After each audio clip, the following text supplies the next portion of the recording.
Najib. We have with us today a panel of esteemed experts who have dedicated their careers in revolutionizing various industries through the power of IT. We have a short video of one of our sponsors, Study Idea. They are the official representatives of top-ranked universities. Let's look at the video.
We'll watch the video later on. Moving forward. We are truly privileged to have such a distinguished panel with us today. Ladies and gentlemen, let me now request to the stage the person who has started teachers and is one of our grand teachers by the transitive property of teaching, the man who infused passion and hard work into this campus and its students, the man who soared what we yield here in the name of national and international level. The man who gave his sweat and blood to this campus. Following his footsteps, his students are doing the same. What started off as Gauss and Mughis and the other students of the batch 2012 and now has culminated as us holding the second international conference on IT and industrial technologies. Pardon us for our rhetoric, but it was a long overdue. Please join your hands together for the mentors of our generation of teachers and our grand mentors, Mr. Muhammad Haider Miraj, to chair the session. Please come to the stage, sir.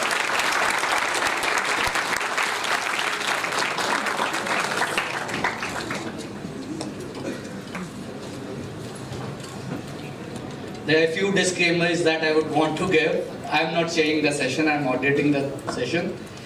And through transitive property, I just want to get that it was never Mughis, it was always Tau.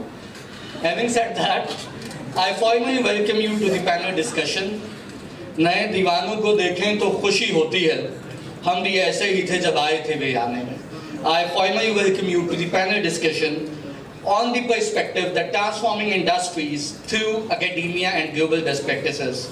With this, I would like to invite our panelists on the stage, starting off with Dr. J. Ark, faculty member at the Department of Geodetic Engineering and faculty affiliate at the Energy Engineering Program of the National Graduate School of Engineering, both in UP Dilman. Dr. Prinsip is the head of DGE's Geomatics for Sustainability and Renewable Energy. It's an honor to have you, sir. Dr. J. Ark Prinsip, please join us on the stage.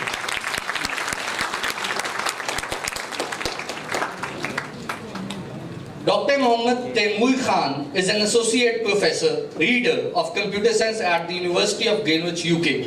He is also the founder and director of Cyber Assurance Lab in a multidisciplinary center for sustainable cyber security of the university. He is also a member of various multidisciplinary scientific and technical initiatives and interdisciplinary law, emerging tech and science lab UK. I formally welcome Dr. Taimur Khan on the stage.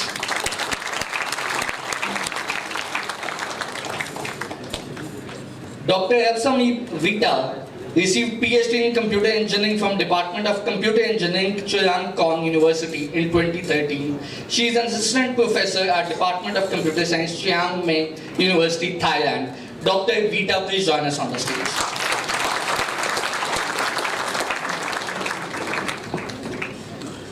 Dr. Muhammad Atif Tahir received his PhD from School of Computer Science and Engineering at Queen University, Belfast, UK. MSc in Computer Engineering from King Edward University, Dhyan, KSA, and BE in Computer Science Engineering from prestigious NED University of Engineering and Tech, Karachi, Pakistan. He is currently working as Professor and Director at School of Computer Science, FAST NUCES, Karachi. He is an active researcher and a top-end researcher. Please join your hands together for Dr. Muhammad Atif Tahir. Dr. Nadeem Abbas is a friend of FAST when it comes to global linkages. Dr. Nadeem Abbas holds a PhD in Computer and Information System from Linnéa University, Sweden. We signed an MOU with yesterday. He is currently working as Assistant Professor and Director Software Technology Master Program. It's an honor to have you, sir, Dr. Nadeem Abbas.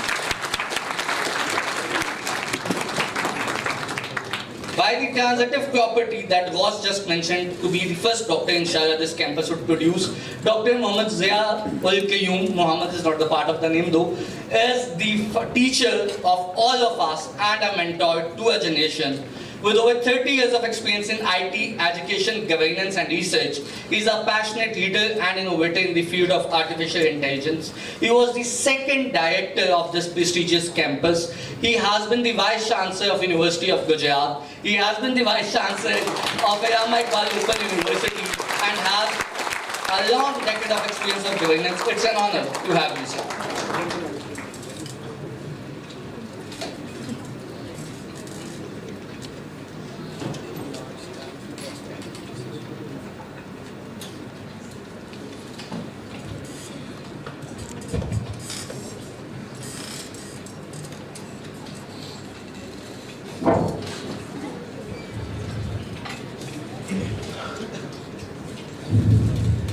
Transforming industries through academia and global best practices is one of the emerging topic of these times. A debate from industry academia lies on has navigated to the best practices. In the time of generative AI and when the curriculum and things are changing rapidly, we as academia and industry need to reconsider our horizons of fostering innovation. With this, we have come up with our topic of transforming industries through academia. There has been a very basic question when it comes to academia and global best practices, that industry in totality is not working hands in hand with the industry. We would start off with Dr. J.R. Prinsip to know the best practices that we see globally, how globally we see industry and academia working together when it comes to innovation, shaping ecosystem, and best practices of academia. Sir. That's a tough question when I started the discussion. But for me, actually I'm not an IT expert, but the user of the products from the IT industry.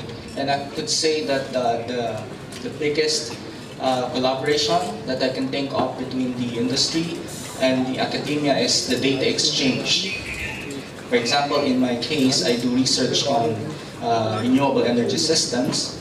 We do develop models for forecasting solar PV outputs, but we cannot validate our models without the actual power output from the systems.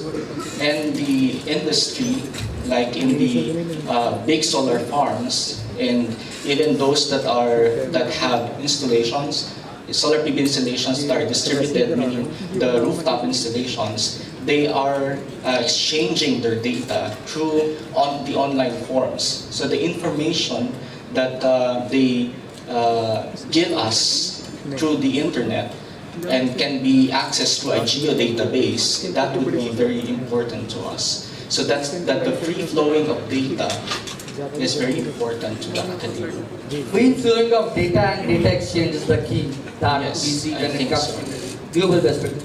Dr. Temu, you have a background with both the cultures and you have been working extensively. How do you see the global best practices in UK and how are we actually doing or applicating or failing at following global best practices? How do you see this? So, all of my funding has all the leading industry partners. So, for example, I work with NASA, Airbus, Amazon, Visa card, and all big names. Just name it, and I have them in my project. So, we work both ways. I involve them already in the proposal from the beginning, so that we make sure that the problem which we are trying to solve will have an actual impact within the industry. So we make sure that we are really solving something which someone is facing. But on the other hand, industry also opens up their hands to invite us to provide them at then some scientific advancement to their solutions so that they can better develop their system. So as we see in the diverse culture, here we also need to promote the strong linkage between academia and industry. Obviously, we understand the gaps and challenges we have here in Pakistan, but still, we had a discussion the other day, and we, I think, all agreed with Dr. Zia Saab that we really need to promote this ecosystem of this academia and industry here, so that they talk to each other, they know more the challenges of each other, and eventually we produce those students who can eventually be not only beneficial to the industry, but also produce something which is business-wise more innovative, so that they can make some money. I mean, that's the end goal of the industry. Right? So, yeah, I think there are some gaps, obviously, and I think most of us are aware. But it is really both parties needs to innovate the solution. We need to produce the students who are not just the programmers we talked about the other day. And those of you who have heard my talk, we were more talking about the design thinking, so that we should really promote the critical thinking in students, so that they cannot only solve the real problems in a trivial way, they should really come up with innovative solutions. On the other hand, we also want the industry to bring us the real challenges which we are facing in Pakistan, so that they become product-oriented rather than project-oriented. And I think we can make that. With this shaping ecosystem and fostering innovation is the key that we take from Dr. Temu, what he's saying. And Pakistan ecosystem needs to work harder before the bubble bursts. And we should encourage faculty to shape the ecosystem rather than the naive graduates who have not worked basically and they are in the next stage. Going on to Dr. Vita, she has extensive experience when it comes to distributed system and data analytics and ontology. How do you see, Dr. Vita, when it comes to ecosystem, data exchange? Because all the startups are now data-driven. We are working in a times of collaborative economy.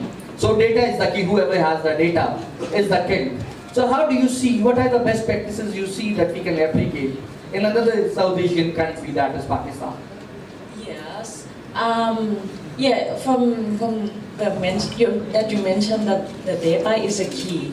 But before we having data, especially in both in Pakistan and also in Thailand as well, we in industrial still have problem with transforming all the data into digital way.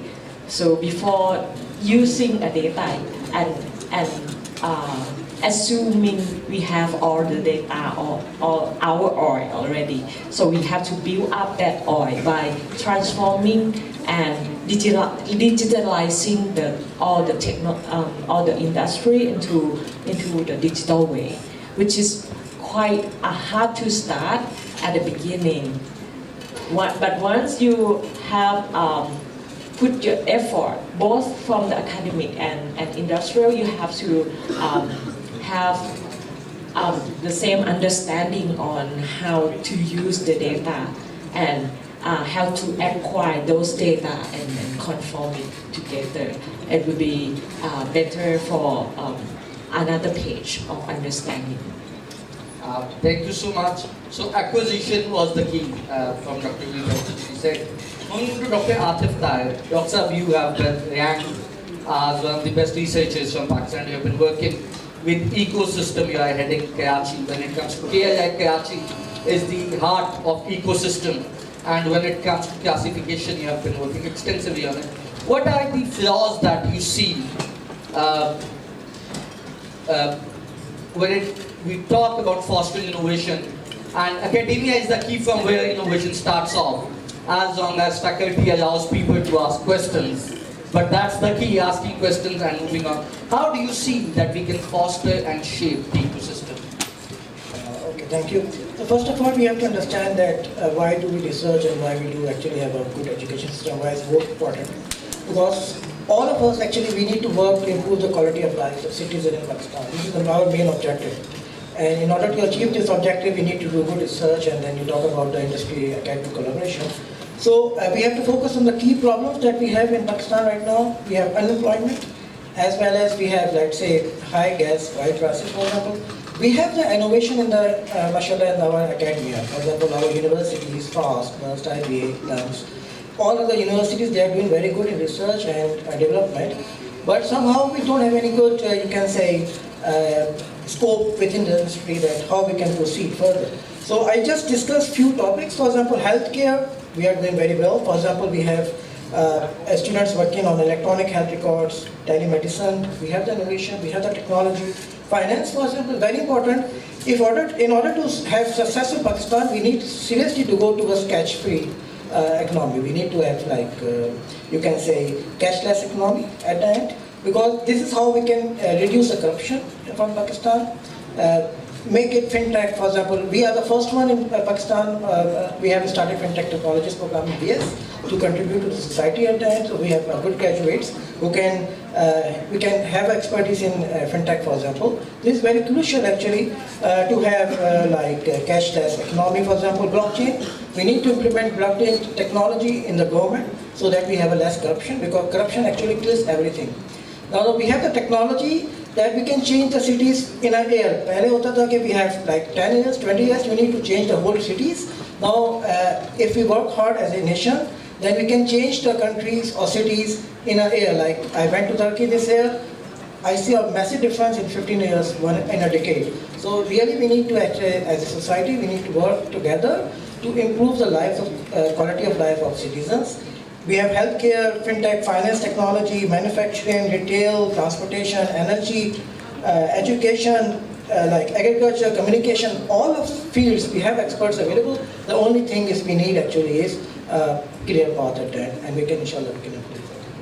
Thank you so much. Very, very strong insight when it comes to cashless economy, because we still have a documented economy, and documented economy is the only way forward when it comes to fintech. Dr. Nadeem, you have been working extensively with researchers and academia around, and you belong to a very civilized country when it comes to Europe, with very strong processes and academia behind the industry. Because when it comes to technology park, Sweden is the name that comes. In Pakistan, we have not seen technology parks very effective. It has been like when it comes to business incubation center, with no sustainable way forward. How can we have a sustainable technology park in academia without funding, but on their own? Okay, thank you very much.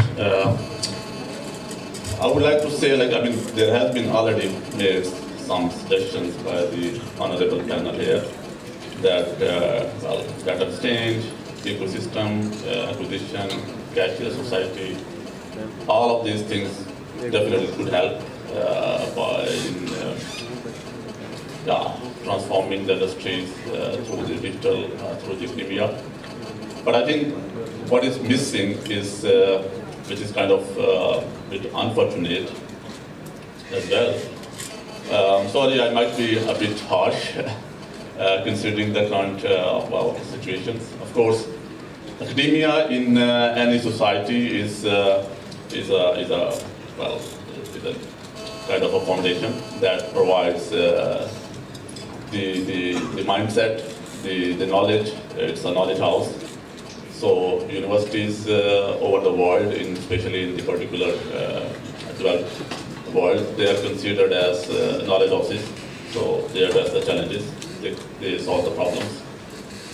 But I mean, I don't know if it's true for the case of academia that we have. And now I'm not talking about particular single institutes. There could be exceptions, but I'm talking about the general public institutes that we have here. For instance, when I got the invite for the keynote speaker for this conference, so I looked at the conference theme and, industrial technologies, and I thought that, okay, I should try to connect my work that should somehow relate to the theme of the conference. And then, if you look at about industrial transformation or industrial vision, two of the most global industrial policies or industrial strategies that come from EU, Industry 4.0, Industry 5.0. I don't know how many people are aware with this, that strategy or vision of the Industry 4.0 and Industry 5.0.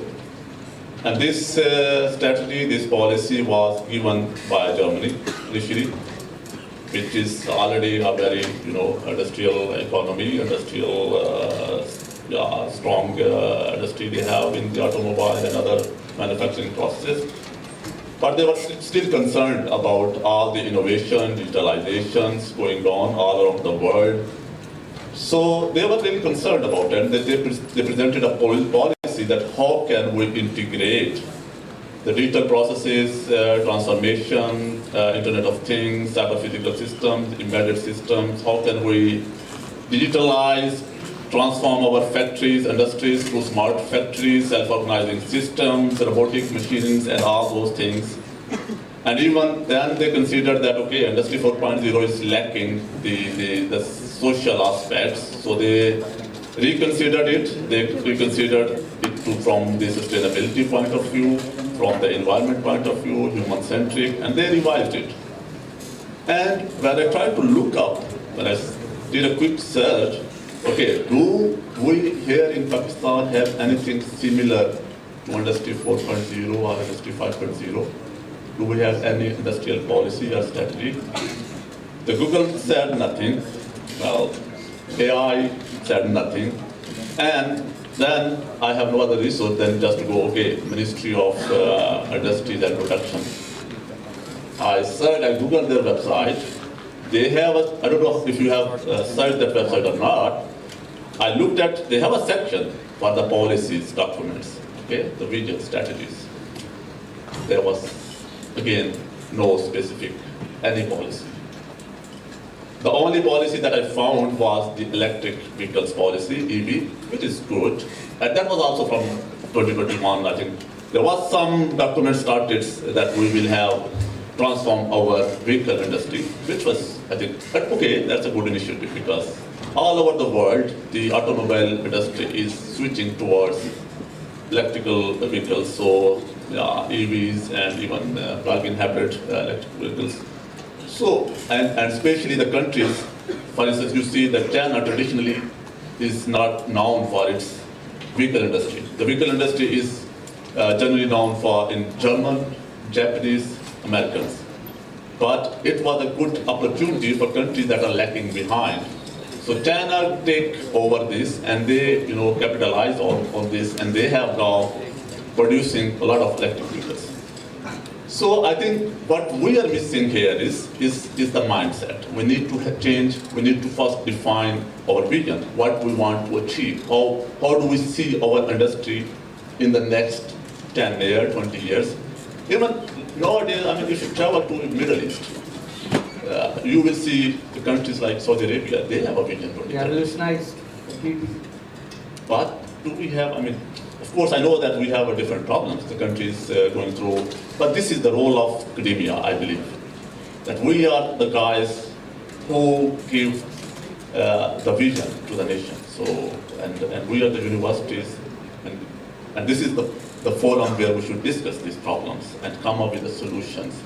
So I really appreciate that here we are sitting together and discussing together that how we can bring, because I think this is a very old debate now, how can we bring industry and academia together.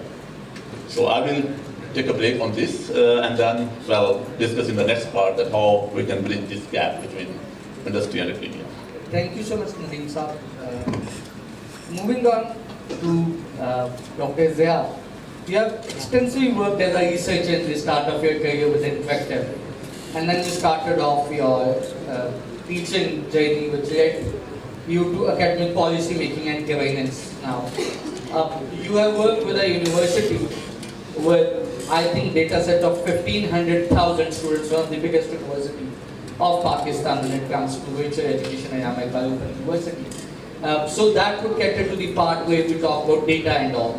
You have been a part of policy making when every other ORIC was doing the same thing. Every other business incubation was just automizing Mehndis and, for example, rickshaws and all. There was no sustainable intervention, but everything was there on. You came up with ORIC and BIC mapping in one of your project that we called HELP. So from your academic experience and governance level, how do you see data can help us, and how do you see we can incorporate when it comes to ease of doing business?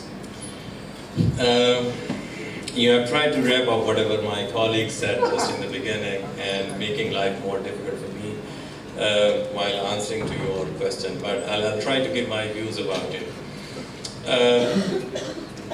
I read a sentence a few days ago, and I mean, more or less, I'm trying to recollect the exact words, but the meaning of that sentence was basically, the ailment this society is facing has only a cure available with academic institutions, and that's it.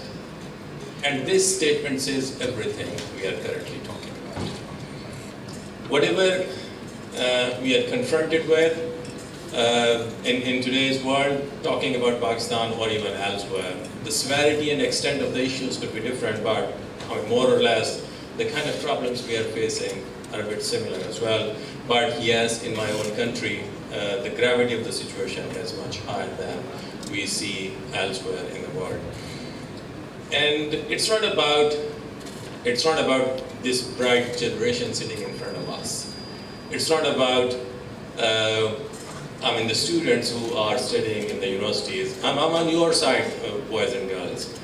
It's me who really failed you all in terms of providing an innovative and conducive environment where these bright minds could really contribute towards improving the state of affairs around. And I'm not talking about exceptions that, as Professor Nadeem just said, or just mentioned briefly about a few of the institutions. I'm talking about the state of affairs as a whole, basically. And then when we talk about, a few of my colleagues have talked about, because we are talking about the transformative strength of using the technologies or best practices in improving the state of affairs in the industry, for example.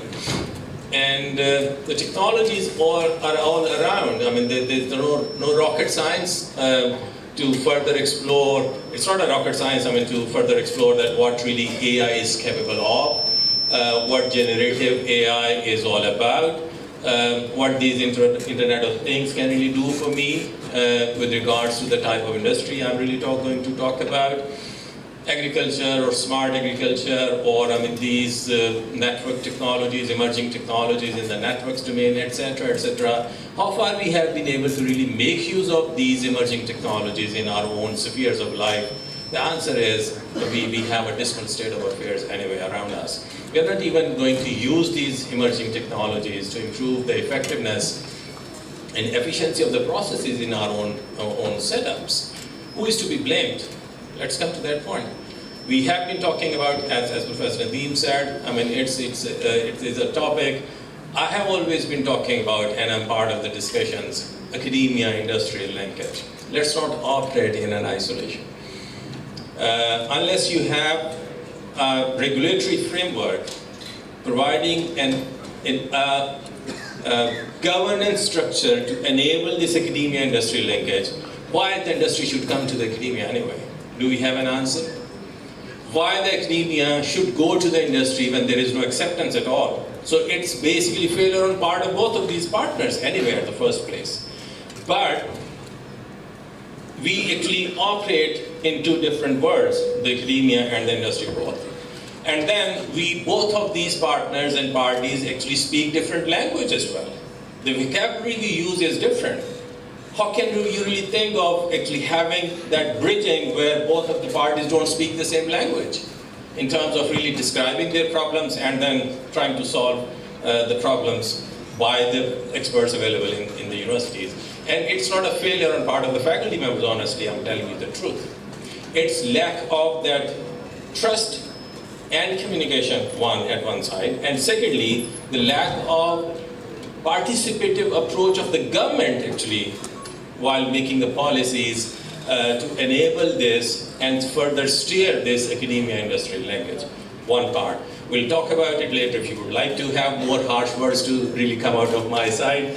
The second thing is about business incubation centers. The portfolio of ORIX, how far these have been really successful in redefining this research culture, which is more applied in nature, which is going to solve the indigenous problems as well when we talk about the activities of the ORIX and the business incubation centers. Sustainability is again a buzzword, is a jargon now we normally use just for the sake of using it. Why these setups are not sustainable? Probably all of us know the challenges. Probably all of us know the reasons of this unsustainable environments of these incubation centers. Unless you incentivize these kind of setups, one, and secondly, institutionalize these setups, we should not really expect that wonders would really happen and we see the wonders coming out of these business incubation centers because there is no, again, institutional framework governing the operations of the business incubation centers and the technology incubation centers as well. A small figure only, I'm not very updated about these statistics, but I read an article a few months ago, and the data is basically for year 2021, I guess, if I'm not really wrong. The startups of a neighboring country in our region earned $12 billion in a year, only the startups. So this is the difference we have. Do you think these boys and girls are less really innovative than the boys and girls living in that neighboring country? No. It requires an ownership and a governmental regulatory framework enabling this whole startup business as well. This is one aspect I'm talking about. $12 billion is hell of actually amount we are talking about only for the startups. What to talk of actually the other products and export-driven economies, etc., etc. So we need to have tangible roadmaps anyway, really, to address these challenges and really get out of this a decade-old long discussion of academia-industry linkage and how to really actually address this problem.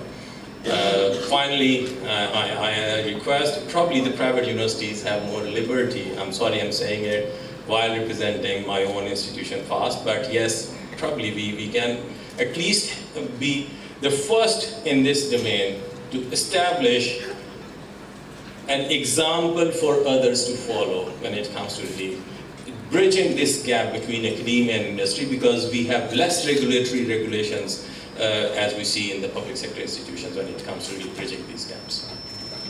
Thank you so much. Very comprehensive. With this first question, I see a lot of failures that we have to tell. We are living in a time and a part of the world where we pay $300 payment ChatGPT. You can learn ChatGPT for $300. So it has become a business rather than the generative AI. We have seen that curriculum is another key issue we need to address. In the times when students are not given the due freedom to ask questions, when we do not follow a very updated, market-centered curriculum. I was working on a document for FAST and we wrote that we are quality-centered when it comes to curriculum, and we sit down with fintech leaders in Karachi when it comes to designing curriculum.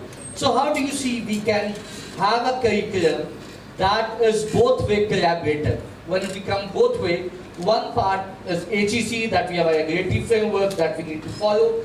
Number two is industry need and demand. So what are the best practices when it comes to curriculum? And this question is for all the panelists, starting off from Dr. Jaya. So what are the best practices when it comes to curriculum? Thank you for the question.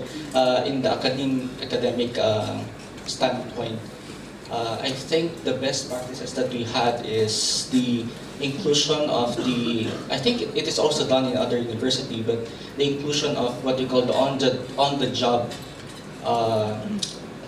courses. So the students are required to find a suitable industry or company that can house them for a semester, and then they can be trained with the what state of the art in that particular company. At the same time, they apply what they have been taught in the class. So at the end of the on-the-job training, there will be a sort of a reporting of what the students have learned new from this experience. At the same time, what they think are the lacking points in the company that they have the OJT at. So I think that's one. And also I think it's very important that the curriculum will always be updated to what's the latest in the technology, because in the University of the Philippines we are updating the curriculum at least 3 to 5 years. So after 5 years, they should have a new updated curriculum. Probably because the prerequisites to courses may have become so obsolete that you have to really update, as well as the contents. And also we are inviting visiting professors, which have not only huge experience in the academia and the research, but also had some industry experiences. So we invite them, the visiting professors, at the same time our alumni who are also in the industry as lecturers, so that they can also fit in new insights to the courses that you are teaching. Very apt. Dr. Tanu, your perspective when it comes to curriculum in the times of AI? That's actually a very important question. So, I have a totally radical opinion. I'm sorry if I make anyone make anyone upset. So, yes, on one hand, we need to make students aware of whatever is going on. But believe me or not, it is more important to make sure that they are familiar with the foundations of whatever we have taught them. And let me name it. I'm not sure if anyone in this room knows that any algorithm which we develop, I mean, everyone can claim, yeah, we have developed these big systems, I trust you. But the fundamental thing is that, is there anyone here in the room who knows that what is a Turing test? Because your algorithm, whatever we develop, I mean, that needs to pass the Turing test. Do we really know that? I believe no, but obviously I trust your innovation. So, no, it's just not audience, obviously we have right. No, but in general, I mean, it was a generic question, obviously not literal question.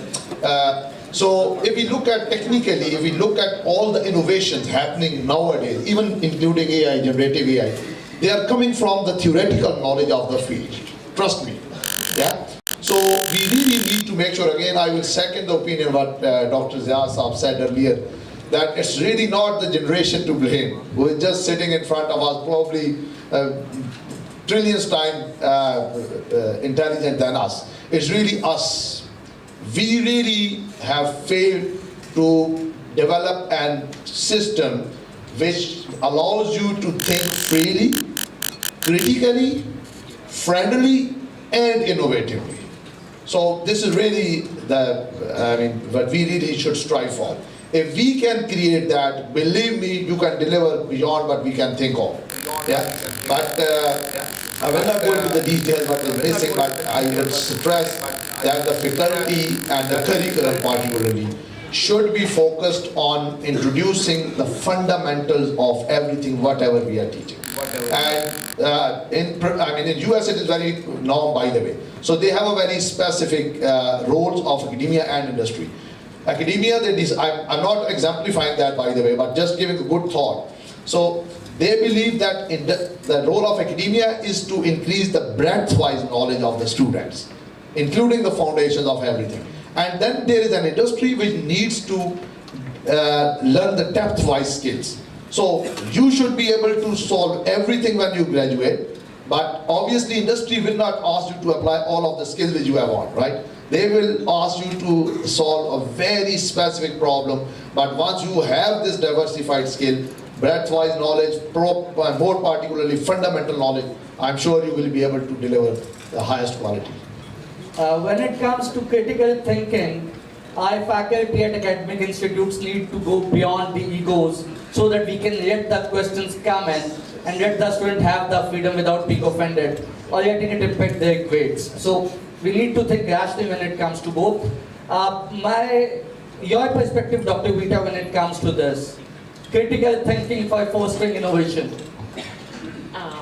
Well, yes. When it comes to like the curriculum designs and digital creative thinking, it's really it can be easier than this. I mean, this is a hard thing because the good thing is everyone in computer science and this technology have different points of view and the different points of aspect. But the first of all, I would like to, I can't agree more on the fundamental things and the theory that links everything together. We have to be like, understand it very well. And when you understand all the fundamentals and you have the creativity on them, you can create wonderful, very helpful solution. Beyond the critical thinkings and creative thinking, the linkage between all the subjects, it's all talking about the same things, but how can we explain or find the relationship between each subject when it become into the class? Students just focus on what they are teaching, but they cannot find out the relationship between like the networks things and the dwelling tests and the architecture, and all those things are based on the same fundamental. And when you have the analysis of these knowledge, you can find the critical thinking and development of everything. Thank you so much.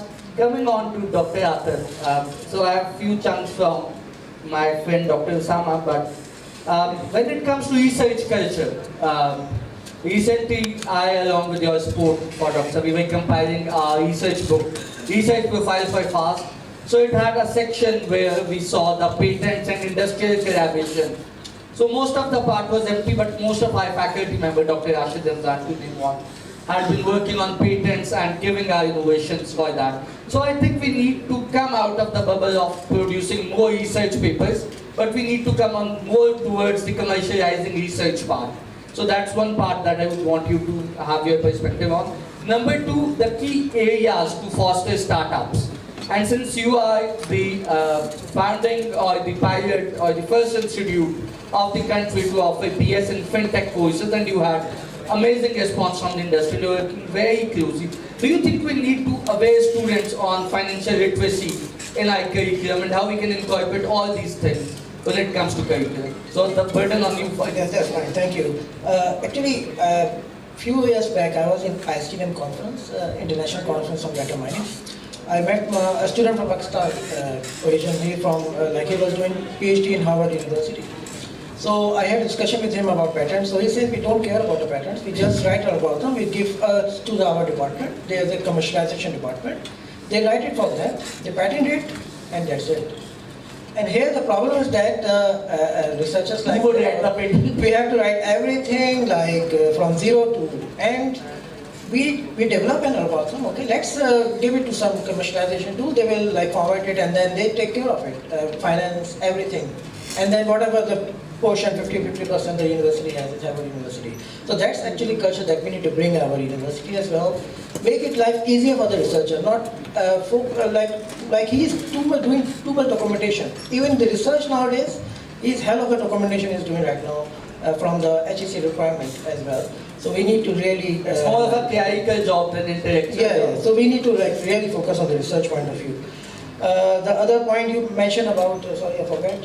Financial literacy. Financial? Literacy. Fintech courses and how... So fintech and agri-tech are the foundation of startups when it comes. How are we going to incorporate it in our curriculum? Okay, so we have like, lucky enough, as you mentioned, core courses are there, core principles are always there. So we have some elective courses in our curriculum that can be used actually to teach a student how we can do it. Also, we have a lot of good recent graduates who are doing startup as well. So they can be very good to give a keynote speech in our campuses, different campuses, universities. That can be very good starting point to motivate students about this topic. So thank you. Dr. Your second part was where we had to provide the solutions for all the things that we mentioned. Okay, yeah, thank you so much. Well, I will get back to the solution part, but since we started discussing the curriculum, and I would like to reflect a bit on that. In my opinion, and I don't know if you agree with that or not, I acknowledge that, job and earning money, having a good career is one of the needs for the life on the planet Earth, and we cannot avoid that. And we should also consider, the needs of the society when we are developing the curriculum or designing courses, study program. That's okay. But I think one of the biggest mistakes, or even I would say the crime, that we have done is that we have linked academia education with the jobs.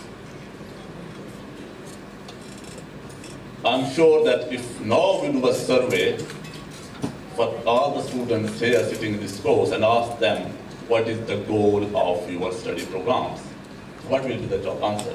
Job. Okay, so is money is everything? Where is producing good citizens, responsible, good humans? We have unfortunately ignored that part.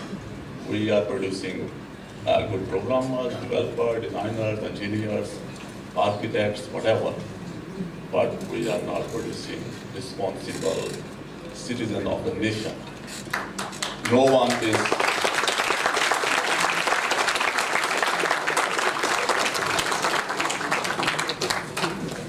Thank you so much for this shows that you agree with me. The validation part. Well, yeah, of course. And when I compare, I have been living 15 years in the other part of the world. And when of course it's natural that you make, as a human, we start making comparisons, okay?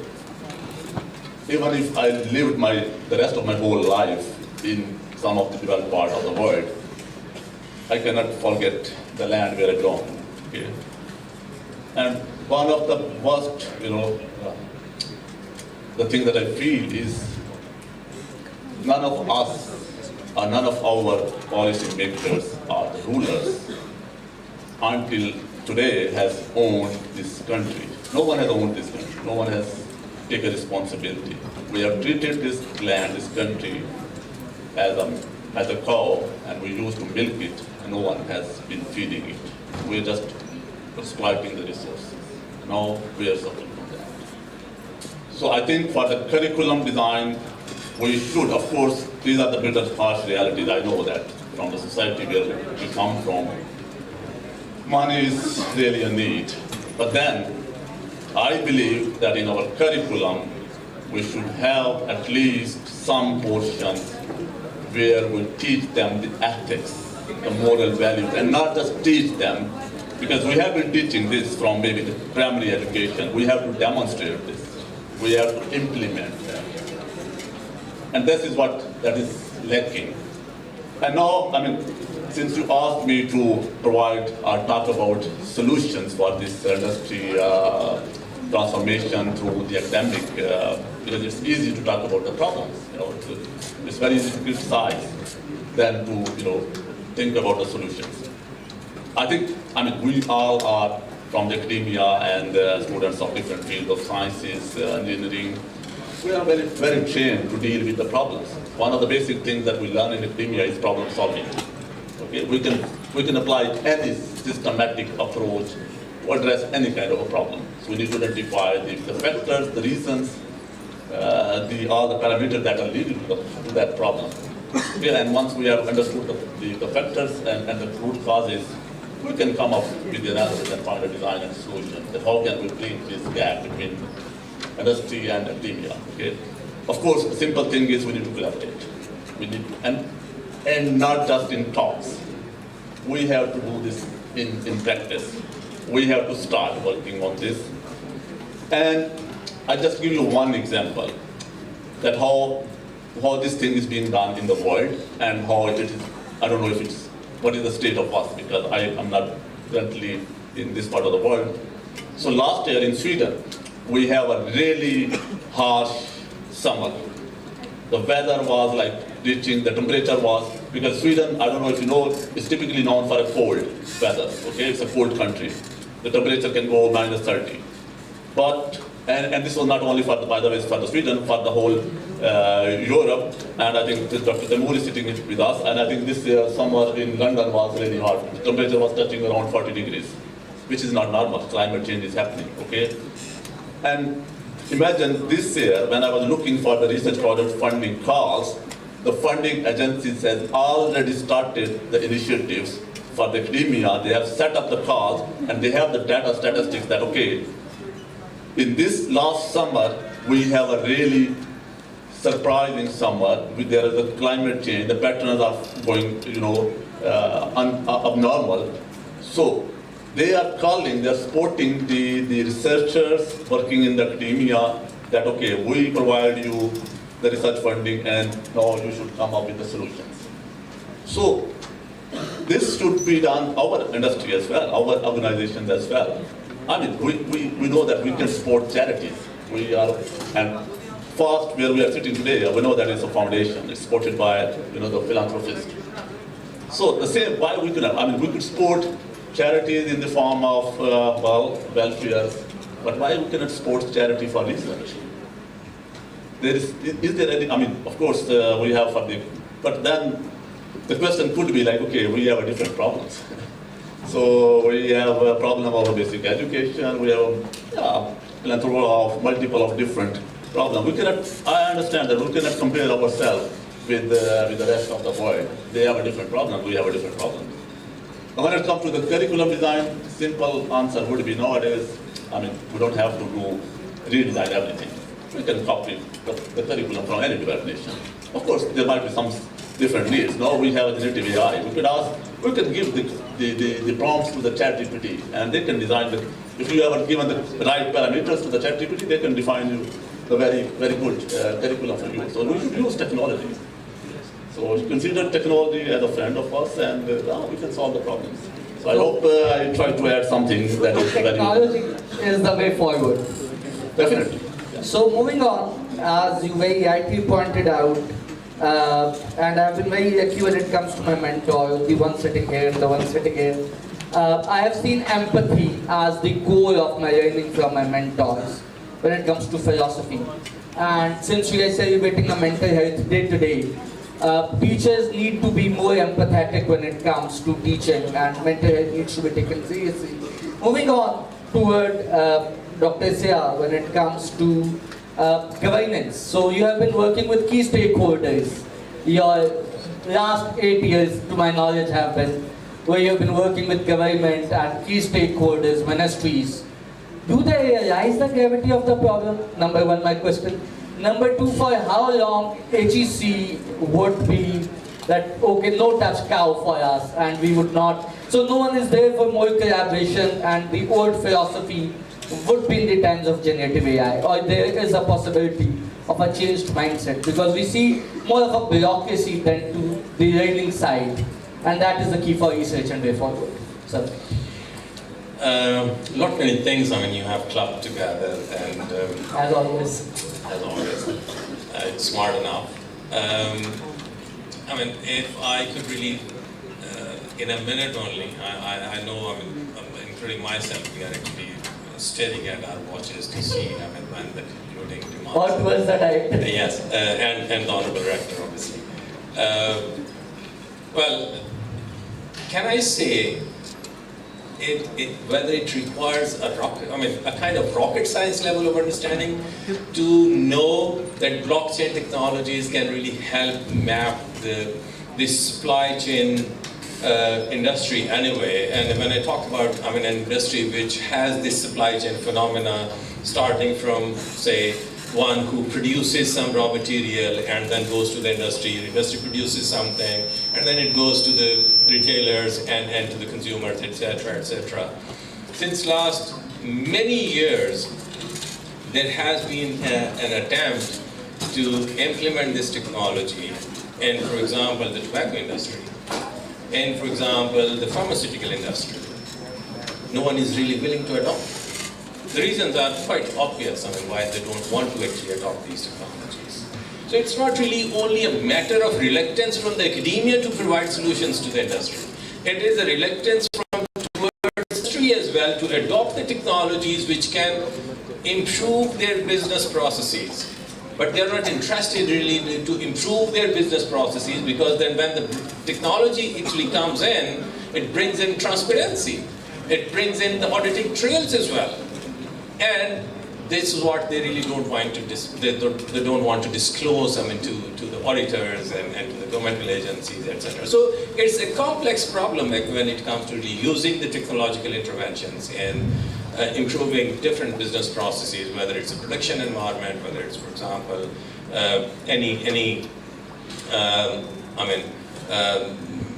consumer-driven or a citizen-driven environment. I mean, you talked about agri-tech, or you talked about, for example, fintech, for example. So these are known technologies. And secondly, I mean, there is a myth. We normally, I mean, we were discussing amongst colleagues yesterday evening. Well, why the BICs or the startups should be really producing applications or startup ideas in the fintech domain in a country where more than, for example, 80 million people don't use the banking channels. Whether they are really literate enough. Well, I mean, this is not really to be an argument. I mean, very humbly, I would say, am I going to produce my products only for my own local market? No, not at all. This is contrary to the idea of innovation and creativity. If you've got a business idea worth of really developing, designing, and productizing, I mean, you are talking to the global consumers and the global community anyway. I mean, it's not only merely for the local communities only. So, I mean, setting aside this part for a moment, I mean, where, I mean, this dialogue of improving the relationship between academia and industry, very briefly, if I say, I mean, I'll come to the governance only in the last minute, which is again, I mean, we can talk about it for maybe an hour or so when it comes to governance. Curriculum design, there's nothing wrong. I mean, this is my humble view. I've done nothing except to teach in the universities for my career. I mean, throughout my career, it's been like 34 years. I'm in the same profession. I do not know anything to do except really to work. I mean, I've worked in the universities. There's not much wrong. There's nothing much wrong with the content actually and the content design strategy. We do also actually revise the curriculums anyway. We have the procedures available anyway, where the curriculum is revised. Let's focus on to the real problem, and that is capacity of the teachers. We actually have academic institutions which actually were increased at an exponential rate, having more than 230 universities in the country. Could we really produce qualified human resource really for meeting the needs of these HEIs in the country? No. we could not.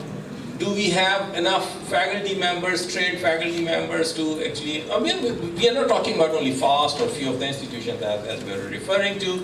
So that's basically a governance related issue as well, which the universities have nothing to do actually, when it comes to poor quality graduates or inadequate understanding of the graduates when it comes to employability and the employer expectations. It is a policy level issue, a governance level issue, which is to be addressed at some other place, which is beyond my control, which is beyond the control of all of us. So I think, instead of always, we know the problems. Good thing is we are talking about the problems. We have been identifying it. And mostly we know the solutions as well. We know the solution to the problems we are confronted with. So the good thing is, let's identify a few of the challenges we currently face and then come up with a roadmap which can then have a tangible impact and can be then referred to as, okay, we have improved to that extent, whether it is a gap between academia and industry collaborations, whether it is about the quality of graduates, whether it is about overburdened faculty members who cannot have enough time, honestly, to provide this personal level counseling and mentoring to the students due to different reasons the institutions may have. Finally, I completed my PhD from a school where we had two professors of, in the division of AI, we had two professors at that time. One in theoretical AI part, who was actually professor of automated reasoning, knowledge representation, ontologies, formal logics, etc., etc. And second was one who actually was the professor of computer vision. So this AI had these two dimensions. And the CAP course, which was taught to the 7th semester students of BS Computing, was half offered and taught by one professor, full professor. And that was only workload that professor had during that semester. And half of the course, when it comes to image and processing the data at the image level and then raising it to the level of that abstraction layer from where we all actually start working on applying some algorithms, ChatGPT or no ChatGPT, tuning the parameters of the algorithm, using some existing applications where these algorithms are already implemented. We fine-tune the parameters, get the new results. My classifier is 98% accurate. My classifier is 99% accurate. This is mostly we are doing. Where is that creativity and innovation we are talking about? We, both of us, both of the partners, the faculty members, the students, both are responsible. And we have our own justification and reasons anyway. Thank you very much, sir. You have missed the governance part. Governance, anyway, I think the private sector has more liberty to come up with their own governance models. And the governance model currently we have, it has to be flattened a bit. FAST luckily has a flat management structure, which is normally you find prevalent in most of the international institutions as well. But the government sector, anyway, is still liking to have that conventional pyramid-type governance structure. And it's not about only having a pyramid-like governance structure, it is about the policies as well, which needs to be reviewed. And a statement which I gave when I was being interviewed for a position a few days ago at a policy level institution, I said, the regulator has to review all of their academic research, plagiarism, similarity type of activities. Attestation issues. Attestation is only a secondary issue. In the wake of this generative AI debate, because this generative AI has actually created new questions of academic integrity, has raised new questions of research, innovation, and creativity. So in the presence of this new wave of models available through these generative AI techniques, we have to have policies which govern this notion of creativity, innovation, and even academic integrity. So that part, basically, we are the slow runners and slow risers. We miss the bandwagons mostly at a national level, and then when people have reached to the destinations, we start really rubbing our eyes and say, okay, we need to catch up. So I mean, the institutions like FAST and other good institutions probably should take the lead to have these kind of dialogues and deliberations to provide a white paper of, implementable ideas to address these challenges instead of really having these kind of discussions every other day. I'm sorry, this really is needed now. I mean, we are already very late. So that's the key. Before I move towards my last question, the solution and the way forward, I would like to take few questions because I'm not checking my phone and I have a deck full of chats now. So we would like to take questions. So all those who thought that we are over and they can go to cafe, you have to bear with us. So keep using WhatsApp while we are talking. So anyone with a mic now who can take questions for us? Who can take questions for us? Instead of really listening to us, हमें आप कहेंगे तो आप यकीन करें हम शाम तक बोल सकते हैं और आपके वो किसी काम का नहीं है, सच्ची बात है. You don't like us when we are talking. So आपने जो आप काम शुरू किया वो थोड़ा सा पहले शुरू करना चाहिए था. Whatever you want to say, you have your rector sitting here, and we want you have your policy makers sitting here. You have international experts sitting here whom you can really talk to them if you have some collaboration ideas, joint research ideas, joint degree offering programs ka koi idea hai, or anything you as students would like to say, please do speak out because make use of the time you have actually while sitting in the hall instead of using the Facebook only. आप उर्दू पंजाबी सराइकी तमाम सराइकी मैं बोल सकता हूँ पंजाबी सिंधी जो है वो doctor Atif समझ लेते हैं पश्तो के लिए डॉक्टर उस्मान है हम तमाम जुबानों में सवाल ले सकते हैं So yes my second opinion about Dr. Vyas said जब तक आप बोलेंगे नहीं we will never come to know your problems. That's the only way forward, yeah. So please open up. And even if you ask, हम आपके paper भी नहीं काटेंगे, आपका ग्रेड भी नहीं खराब करेंगे. एक और बात है, ये हमारी आंखों में इतनी तेज लाइट पड़ रही है, यकीन करें हमें नहीं पता लगेगा कि आप कौन बात कर रहे हैं. So you can just आपको ग्रेड देने हैं.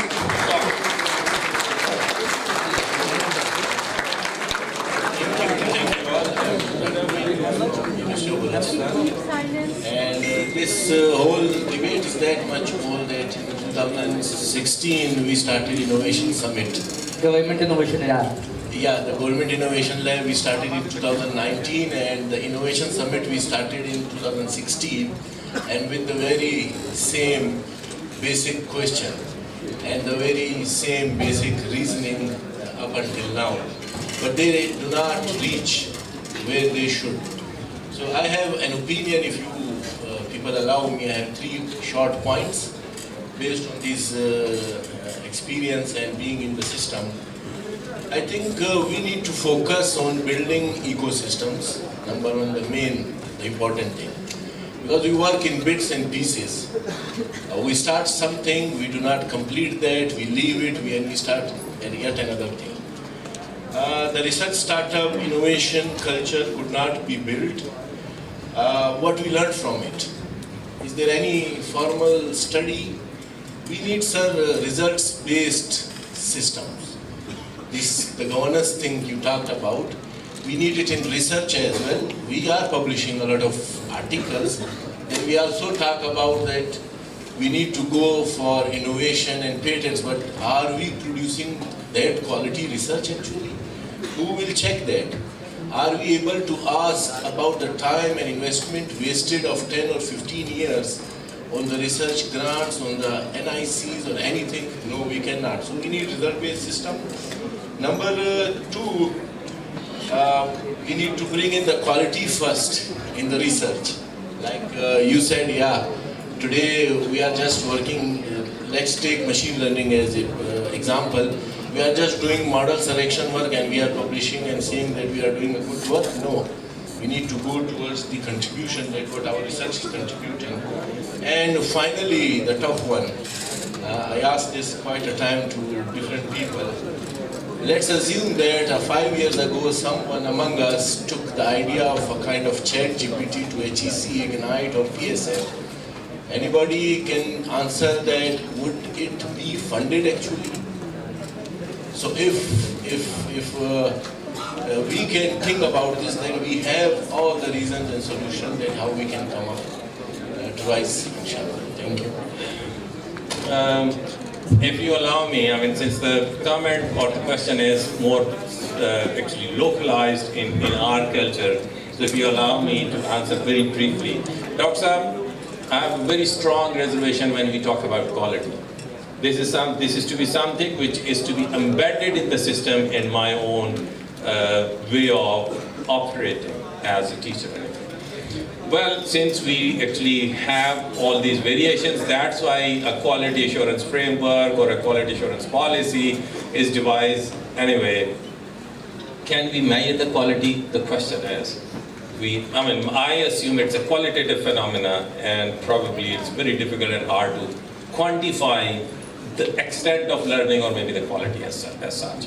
Yes, I mean, there are other parameters as you talked about quality, whether the research papers produced and the kind of research has an impact on the society. Now there are models available. For example, Dr. Saab, आपके यहाँ जो REF 2021 अभी है, ये जो कि 2014 में launch हुआ, it now has parameters which actually then account for how much impact your research is going to create or has created, and that's how they are evaluated. The researchers are evaluated.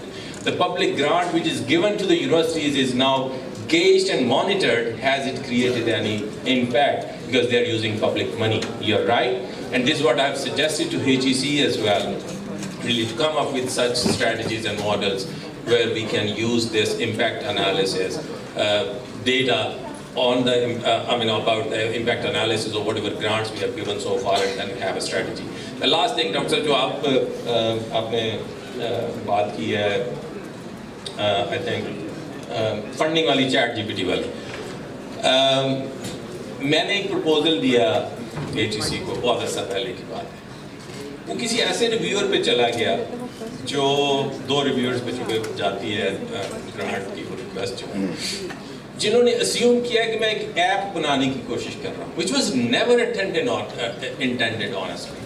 I tried to explain to the DG of research in HEC, well, come on, please allow me to give my rebuttal to you. I mean, this is something absurd, whatever you have conveyed to me. I never wanted to actually develop an app for whatever you are talking about. I mean, there are challenges. I know Dr. Vikas, I mean, he works with me. I mean, मैं कहीं ना कहीं हम इसको हल्लाशेरी दे के कहता हूँ यार चले कुछ लिखते हैं.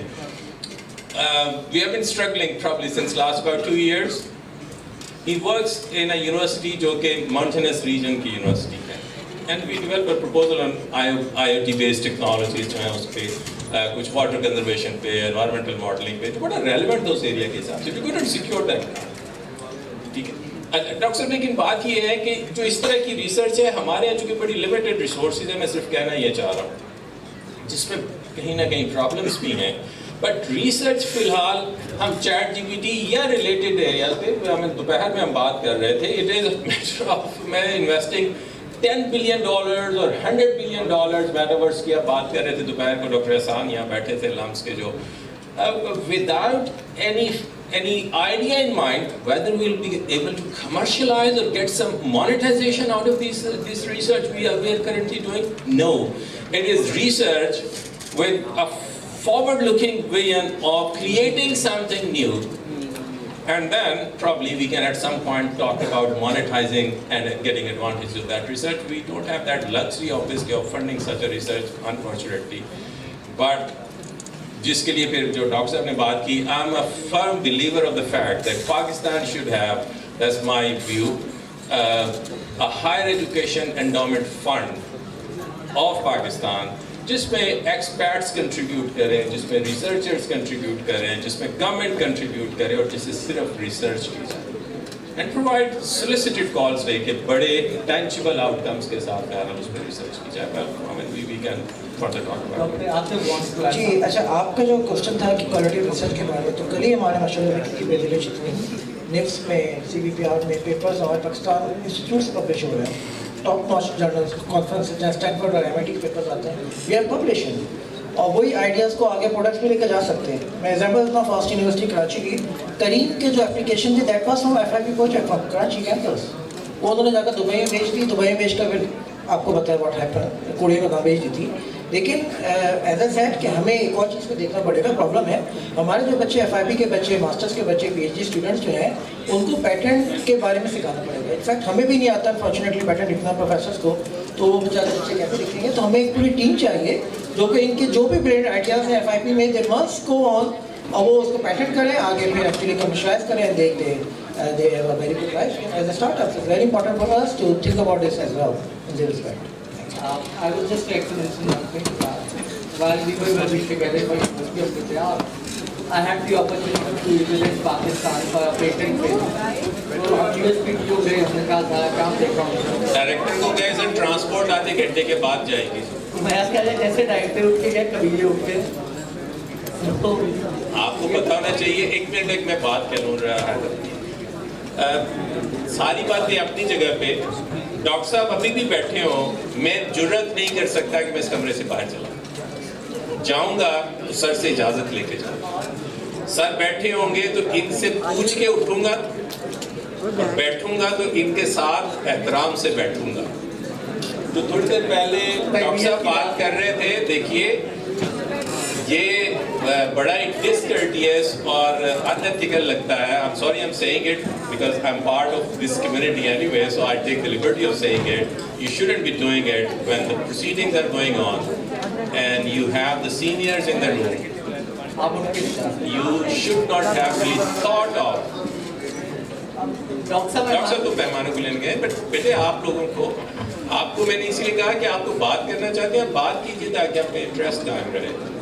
जो हम कह रहे हैं, जो ये दोस्त कह रहे हैं, हम सारा दिन यही कुछ करते हैं और यही कुछ कर सकते हैं। हम अगर कुछ कहना चाह रहे हैं तो आपको इन्वोक करने के लिए, आपको इग्नाइट करने के लिए दोबारा से कह रहे हैं कि आप कहिए अगर कुछ कहना चाहते हैं, बजाय इसके बेटे के बच्चे उनकी बात चाहते हैं। अच्छा, सुपीरियर वालों को भी कह देते हैं, आपकी डायरेक्टर साहब बहुत भली औरत है जो हमेशा एंटरप्रेन्योरशिप की बात करती हैं, सच ए डायनामिक पर्सनैलिटी, और मेरा ख्याल वो भी नहीं चाहेंगी कि उनके इदारे के बारे में इस तरह की बात हो सकती है। Choice is yours. We would start taking. We had one from Dr. G. Sir. So I am Dr. Javed. I am from Sector IB. मैं उर्दू में बात करूँगा। हमारे पास एक दारुल रिसर्च काउंसिल का प्रोजेक्ट है जिसके लिए हमने पाकिस्तान के अंदर एकेडमिया इंडस्ट्री गैप एनालिसिस किया। जो आपका पैनल डिस्कशन का टाइटल है ना, अगर आप इंडस्ट्री के पास, हम एकेडमिया के लोग हैं, अगर इंडस्ट्री के पास जाएँ तो इंडस्ट्री समझती है कि एकेडमिया बहुत पीछे रह गया है, उसको ट्रांसफॉर्म करने का, उसको अपलिफ्ट करने की ज़रूरत है। तो हमारा जो करिकुलम है, क्या जो करंट वर्ल्ड बेस्ट प्रैक्टिसेस हैं उनको रेप्लिकेट कर रहा है, या हमारी जो इंडस्ट्री कर रही है, क्या हमारा करिकुलम उसको रेप्लिकेट कर रहा है? तो first of all we need to transform our academia through updating curriculum, जो कि अशद ज़रूरत है। और दूसरी चीज़ जो डोनर्स की है ना सर, हम हमेशा पाकिस्तान तक महदूद क्यों रहते हैं? आपके पास ECR यूरोपियन कमीशन फंड करता है, एरास्मस है यूरोपियन कमीशन फंड करता है, so you have so many donors outside Pakistan. तो हम थोड़ा सा अपना जो होराइजन है उसको ब्रॉड करें और पाकिस्तान से बाहर भी डोनर्स को देखें, and there are funding literally. Well, I would like to add something for the question that Dr. Javed has asked. I can answer this in Urdu, but I'm speaking in English because we have international guests, so they can understand it.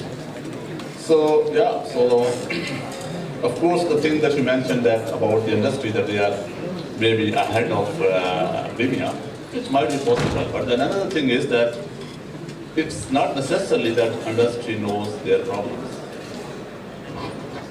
If they know their problem, they would have solved it. So we academics have to go and maybe tell them their problems. So yeah, so that's the one thing. And yeah, your second question was about something that you are facing the funding issue with your projects. Can you repeat the second part of your question? Oh yeah, definitely. That's 100%. I mean, basically are to provide such an opportunity basically. I mean, we have now colleagues from UK, Sweden, Malaysia, Indonesia, Philippines, So, I mean, there's an opportunity to collaborate and write joint proposals, maybe write jointly the research articles as well, may have joint supervisions as well. So such a forum obviously provides that added advantage as well. And just would like to add something more, because we are sitting in a place that is known for industrial region. So there are a lot of industry around, and it's just a suggestion. And this conference is also like focusing on industrial technologies, as it seems. I think it would be nice if, and I believe that the past Chiniot-Faisalabad campus certainly will have some collaborations with surrounding industries. So it would be really interesting to have people from industry attending such sessions. So you should maybe invite representatives from industries, particularly from their IT wings, IT departments.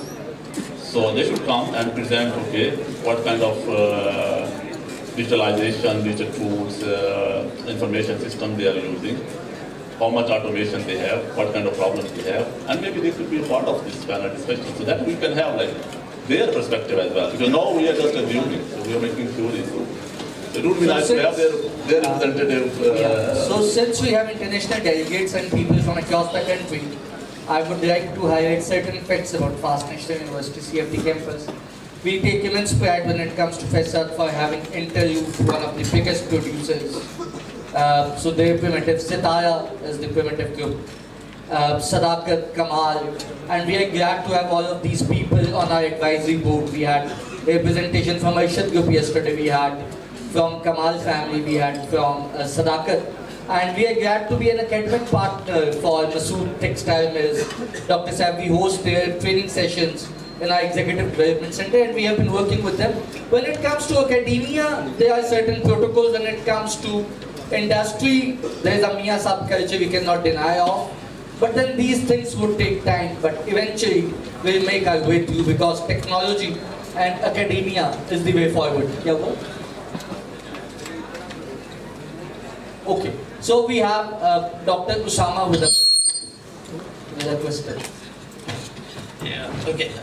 So I've been noting down everything in this conversation. I've spent like 5-7 years going through hundreds of books, and I boiled down everything. 4 things that we can do in Pakistan to transform. These insights are coming from primarily from top 2 books that I believe, like 3.2 and Startup Nation, that is like sort of a textbook of entrepreneurs. But one is fintech that we can independently do in Pakistan. Like Paytm has transformed Indian economy. Literally, the pan wala and the dhol wala has their Paytm symbol printed on the dhol, and they are taking it. And our stat is that we have only 14% adult population who have a bank account. So our population, we are like around 5 or 7, top 5 or 7 populous country in the world. So a small startup can transform this place, then Bangladesh, then Africa, and all this. Asian market. Yeah, Asian market is still open. Second one is healthcare. Okay, we have like 0.6 bed for every 1,000 people in Pakistan. So what is the scope of healthcare? A startup dealing with healthcare or spending a lot of money on healthcare, or convincing a venture capitalist, okay, I'm coming with this healthcare application. So our universities, our curriculum should like divert our attention towards these sort of startups. Then agri-tech. So we have like 2.2% of our agriculture land.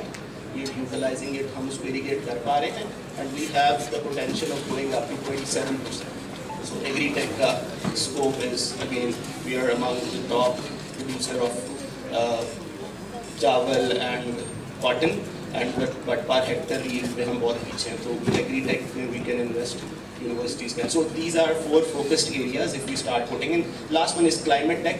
A lot of work is going on in GB and in places. If you get to visit, GB is a wonderful place. So they are spending a lot of money in climate tech, coming up with water scarcity solutions, climate measurement and all those. And Disaster risk reduction is yeah. So these are 4 areas that I identified after spending a good amount of 4 or 5 years studying around this topic.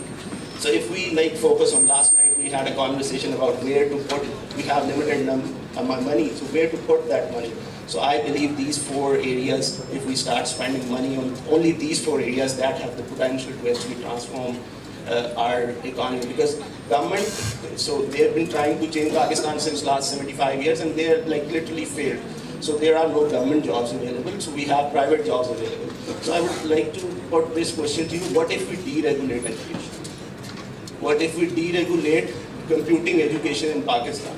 Because if deregulate computing education in Pakistan, for example, let's make it a competitive market. I have a software house, I want to hire somebody who can solve my problem. I don't care if he has a degree from FAST, LAMS, or even MIT. If he is able to solve my problem, I'm going to pay him. I don't care about degree and everything. So what if we deregulate it? So we were talking about transformational ideas, so why not try this specifically to lagi? So why not try it for once? Then startups की बात हुई यहाँ पे. Startup में Pakistan has raised till now $2.8 billion, out of which $85 million was raised by Airlift, and that company collapsed in like 3 or 4 months.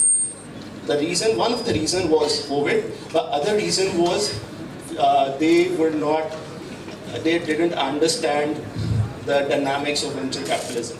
Because if you look at our CS degree programs, we don't teach marketing, we don't teach financial dealings, we don't teach a lot of these sort of courses. We have one course, professional practices in IT.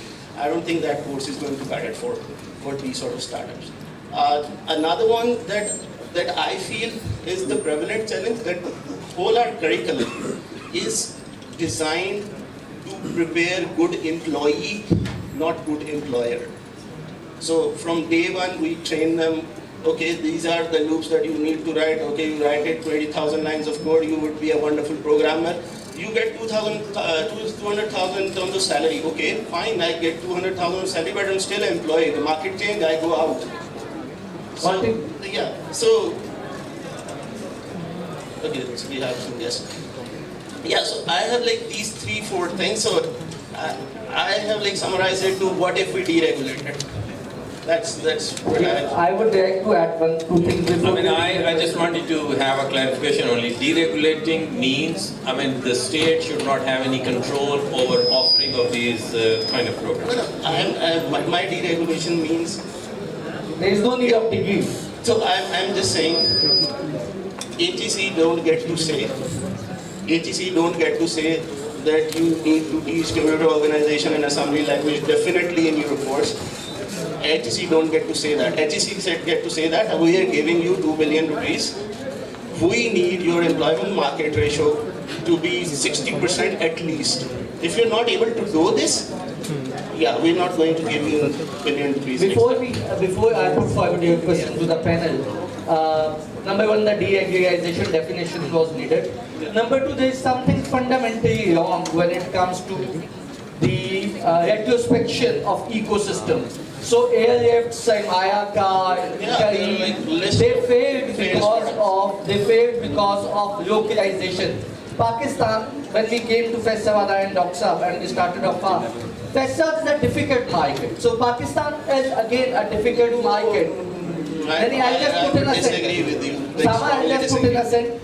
Pakistan was a different market. So when we came, we had VCs coming in. We wanted to offer Google offices, coffee machines.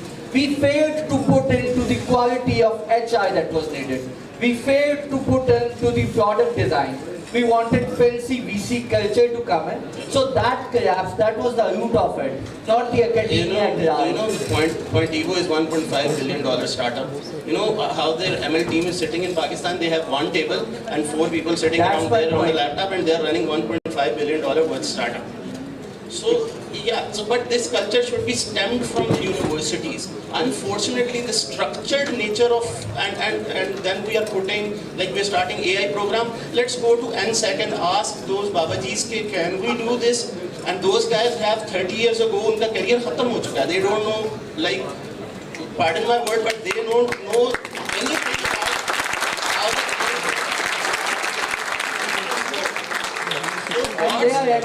ATC is now becoming, literally becoming a parking garage for silver foxes. Literally, this is all for excise and taxation of yes. Sir, your remarks I'm like so done with AGC, like I bash them at every opportunity I get. Just and every because of other the reason. tweet that you do. Yeah. Because literally, when I talk to my Indian friends or somewhere abroad, they still say, यार वो तेरी degree के पीछे मोर क्यों लगी होती है? And I was telling them कि यार एक यूनिवर्सिटी मुझे डिग्री देती है, फिर एचईसी मुझे कहती है नहीं हम नहीं मानते, हम और लगाएंगे फिर मानेंगे.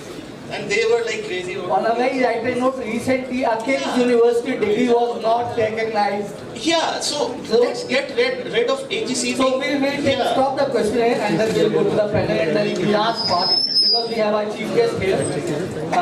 Dr. Atif first or Dr. Zia first. So, I can start it. So many questions. It's a relevant question. और जो इस short से barrel clear होनी चाहिए, जिस रेट पे. Sir. So, there is a very famous quote that if you have a problem in your shoe, you don't fix the carpet. Right? So we have nothing to do with all these problems, trust me. If I am a teacher sitting in a classroom, my problem is not what the industry wants, my problem is not what the country wants. My job is really to make sure that the people in front of me become very responsible citizens together with technological ideas which I am teaching in my subject. Now, I can tell you how did I overcome this problem. So I had the same problem in one of the universities, which was actually a teaching university in the UK, and I didn't only manage to skip the teaching part and made it a research university, but at the same time we joined the club of those 20 universities where Oxford and Cambridge is now.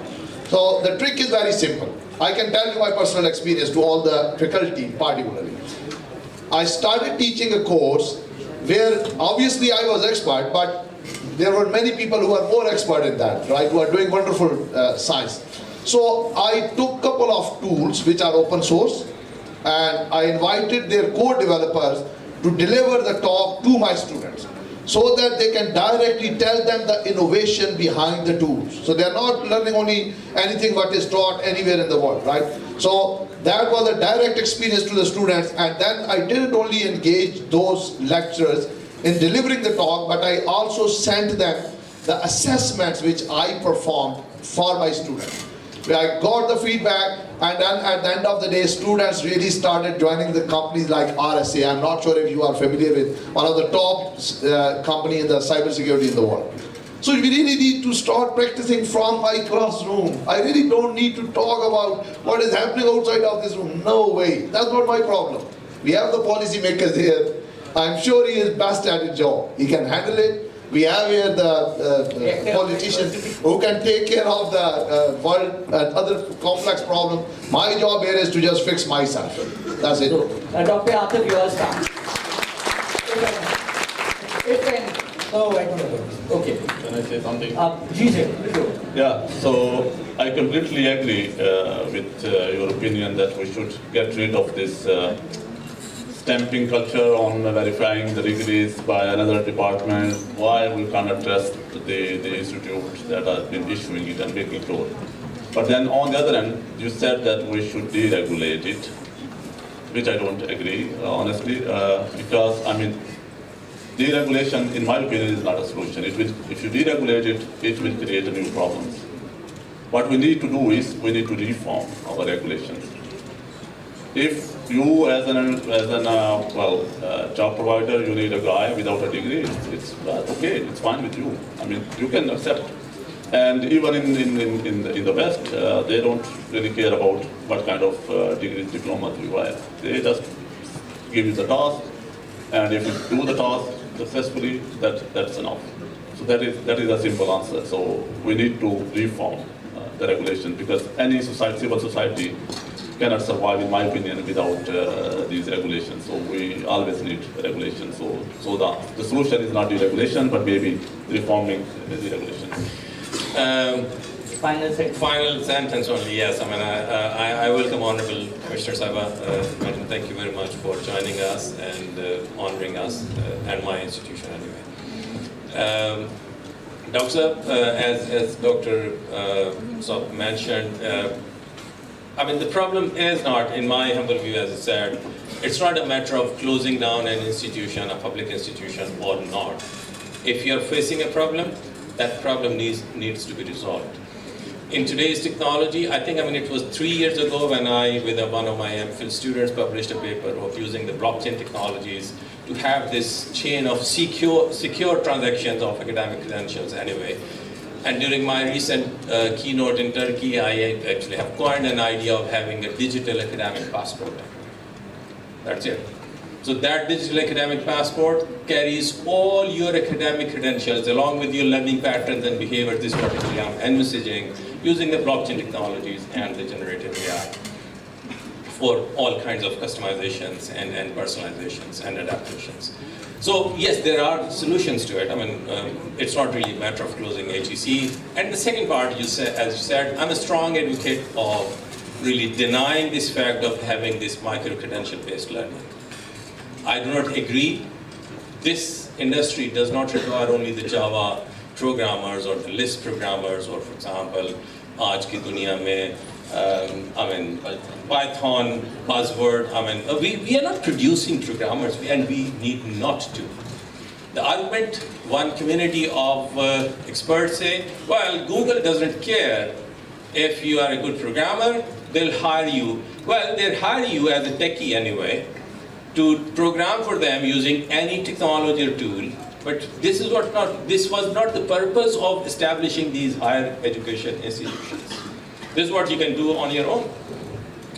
And this is going to ruin, at the cost of redundancy I'm saying it, this is going to ruin the academic culture and this notion of creativity and innovation from the academic institutions if we are going to focus on to the tools and technologies only. We are going to teach you the concepts, the foundations just in the beginning we were talking about. It's merely the use of appropriate technology which then can be used, which is prevalent in that world or part of the world. Or for example, if it comes the other day, मैं जिस दौर का पढ़ा हूँ, मैं COBOL और Fortran का पढ़ा हूँ, उसके बाद सी पे माजी जाके सारी प्रोग्रामिंग खत्म हो गई, तो आज मैं ऑब्सोलीट तो नहीं हूँ, क्योंकि बहरहाल मुझे जो कुछ मैंने पढ़ा है वो irrelevant नहीं था. And so is about you as well.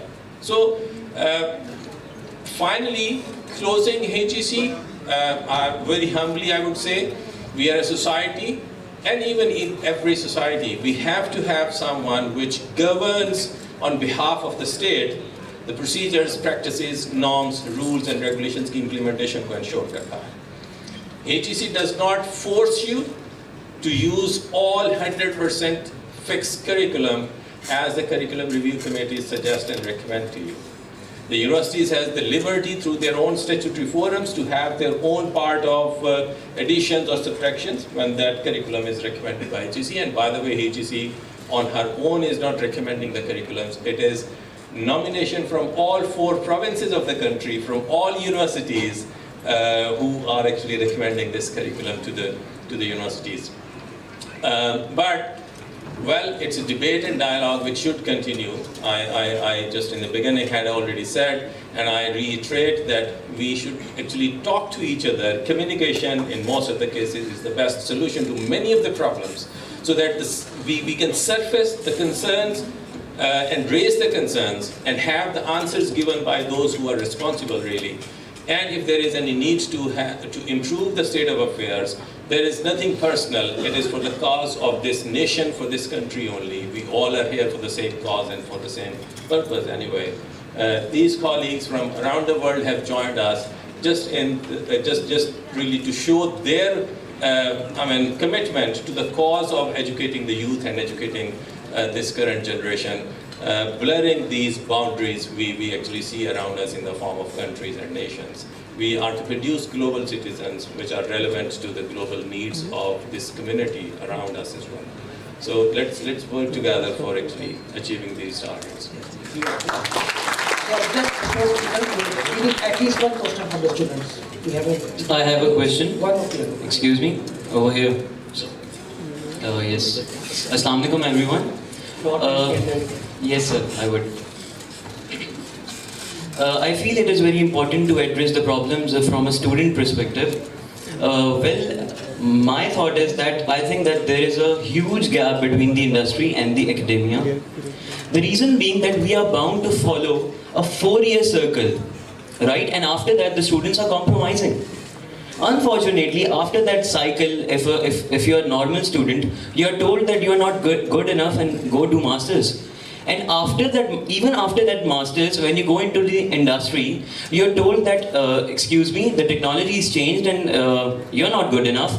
So what happens, my question is that a person who is investing his time into the industry, in that 6 years, is he better than us? Where we are following a strict 4-year circle, and after that we are told that you are not good enough, you cannot work into the industry. Can't we follow a model where the FAST has so many MOUs signed with the companies? Shouldn't we follow a model of 3-year study, then 1 year into the industry, and then 1 final year? Can't we follow this? Can't we make a trend over here?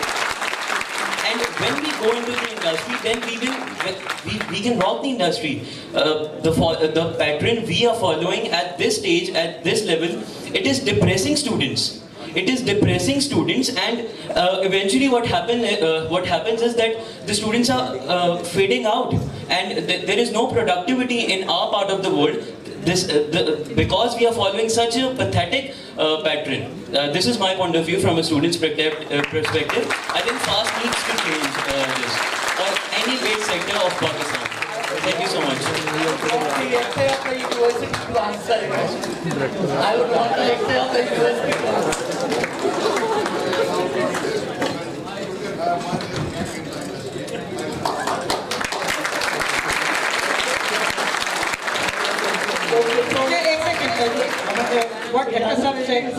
What Dr. said, there's always a possibility you can take a gap year. You take a gap year and then continue with your 5th year if you want. It's always a possibility. So I'll just tell that Director Saab, okay. मुझे बताया गया कि पीछे आवाज़ नहीं गई, दोबारा बताएं। मैंने ये कहा है कि ये पैटर्न जो है, ये मैंने जगह देखा है, यूके में बड़ा स्टैंडर्ड पैटर्न है कि दरमियान में 1 साल का इंडस्ट्रियल ईयर का बच्चे ब्रेक लेते हैं, और उसके बाद जब आते हैं they are all together different person.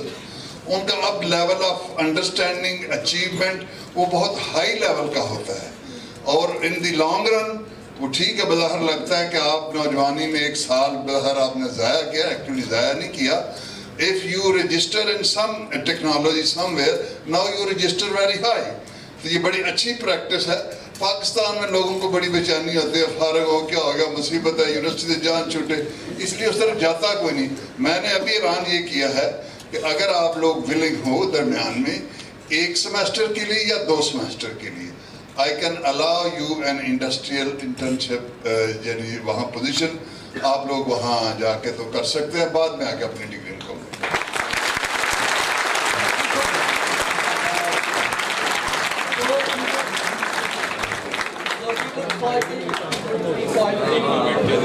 बेटे जो एक और बात है, I would like to add only to whatever Honorable Rector has just said. बाहर भी कहीं पे भी जो गैप ईयर है वो डिस्क्रिशनरी है, वो कंपल्सरी नहीं है. स्टूडेंट्स खुद गैप ईयर लेते हैं, 1 सेमेस्टर 2 सेमेस्टर्स का, और वो आप भी ले सकते हैं. There is no binding, there is no compulsion and there is no restriction anyway. दूसरी बात यह है कि it adds to the cost anyway, it has a value, so you are to choose कि आप वो ट्रेड ऑफ में क्या बहरहाल बाय इन करना चाहते हैं.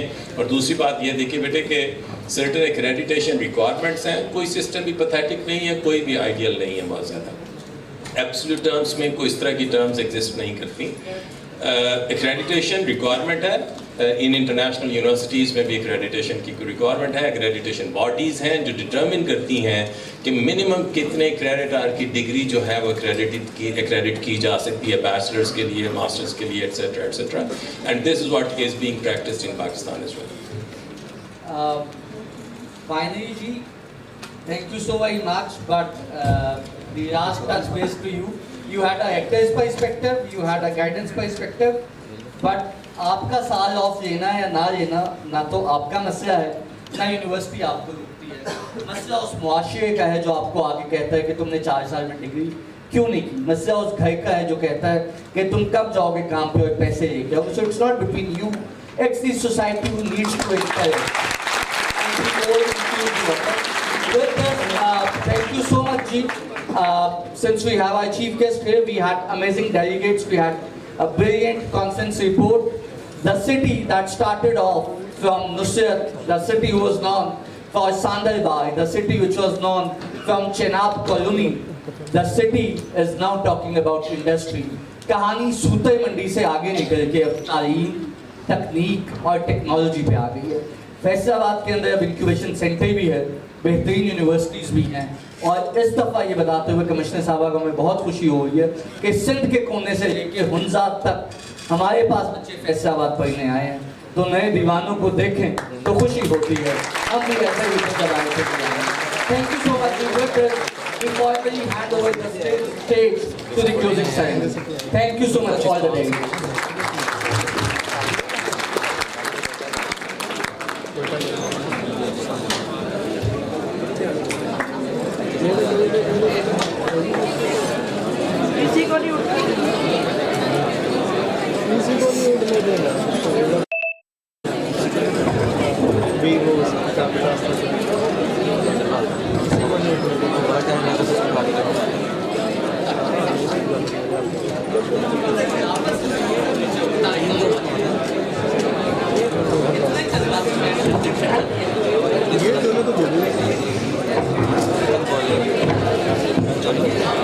The audience are requested to kindly settle down as we prepare for the closing ceremony.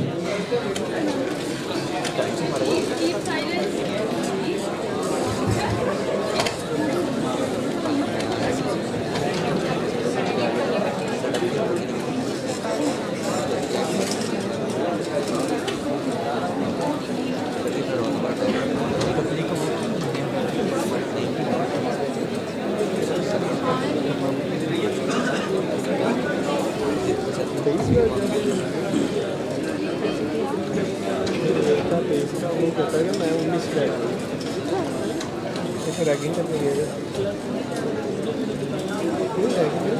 शायद फंड रेजिंग के लिए उसके बाद, हाँ फंड के लिए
भाई हमारे बंदे तो 12 बजे फिर भी दिन लगे तो बच्चे जो डिफरेंस आ जाता है इससे नहीं इसको आगे 45 मिनट इंफेक्शन से खाते थे 1 घंटे के बच्चे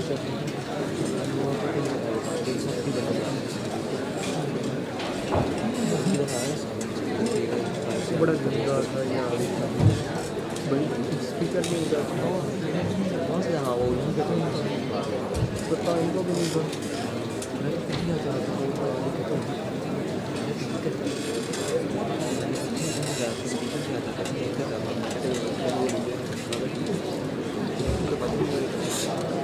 जो तो मैं माइस्टर ने रेंज करके दिया था हमारा था वो हाँ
ग्लोबल आगे them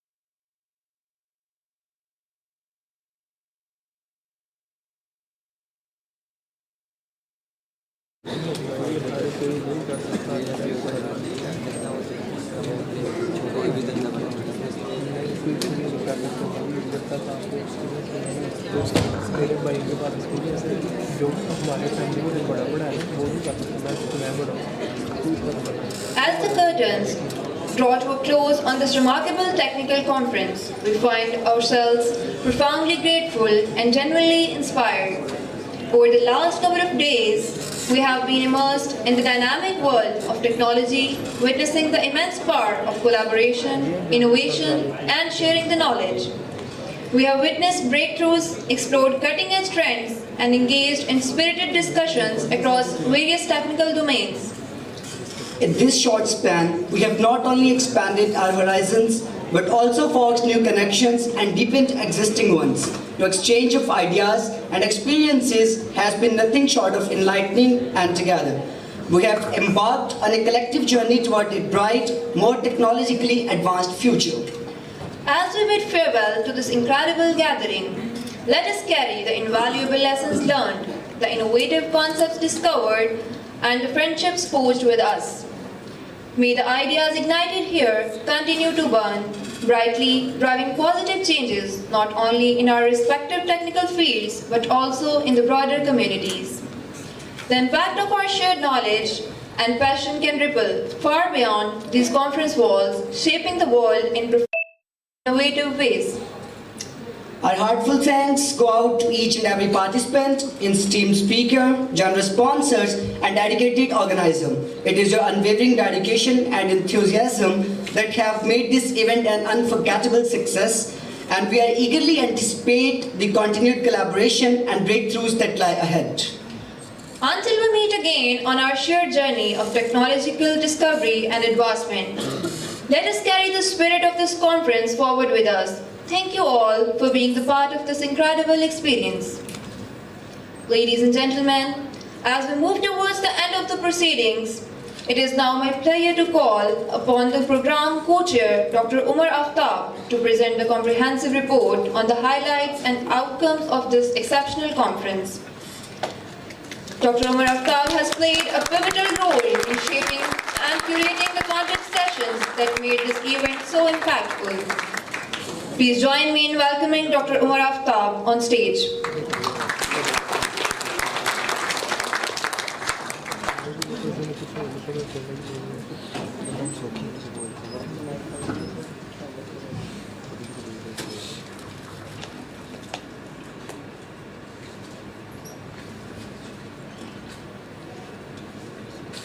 Bismillahirrahmanirrahim. Ladies and gentlemen, I'm Dr. Muhammad Umar Aftab, the program co-chair, ICIT 23. Following the success of ICIT 22, Fast CFT campus hosted ICIT 23 in its pursuit for development and advancement of Pakistan's research sector. ICIT 23 serves as a global gathering uniting scholars, researchers, delegates, and industrial experts. ICIT gives opportunities for students to learn from experienced professionals and collaborate with these professionals for mentorship and future endeavors.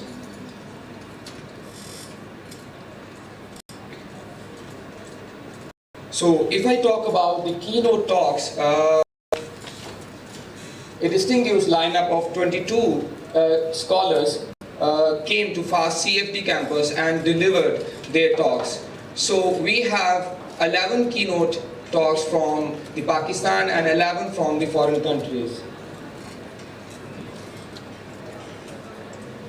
So obviously Pakistan is the host country, and we have many other participating countries such as Thailand, Malaysia, Philippines, Sweden, England, USA, Italy, and obviously the keynotes from the Pakistan as well. These are the demographics of all the keynotes.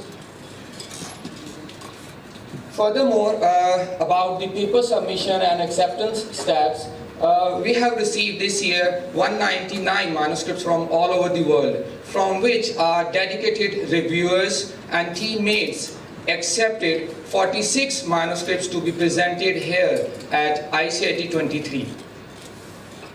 If I'll compare with ICIT 22, last year we received 165 papers, from which 42 papers were shortlisted and accepted with the help of our dedicated reviewers. And this year, the stats increased with 199 submissions in this conference, and the 46 papers were accepted. Additionally, ICIT 23 showcased poster presentations, providing the researchers with a platform to visually present their research through the graphical posters. So this year, we have received 47 posters, from which our reviewers accepted 5 posters to be presented here. So these are the highlights. We have the 22 keynote talks and 46 paper presentations, 5 poster presentations, 4 workshops, and 1 grand panel discussion, and lastly 1 MOU was signed between the FAST NU and the Linnaeus University, Sweden. In last, I would like to thank the team ICIT. I'm thankful to all the keynotes, participants, trainers, session chairs, our respected mentors, teammates, admin offices, faculty members, our students, even a single connecting dot who contributed in the success of ICIT 23. We are grateful and we are humble.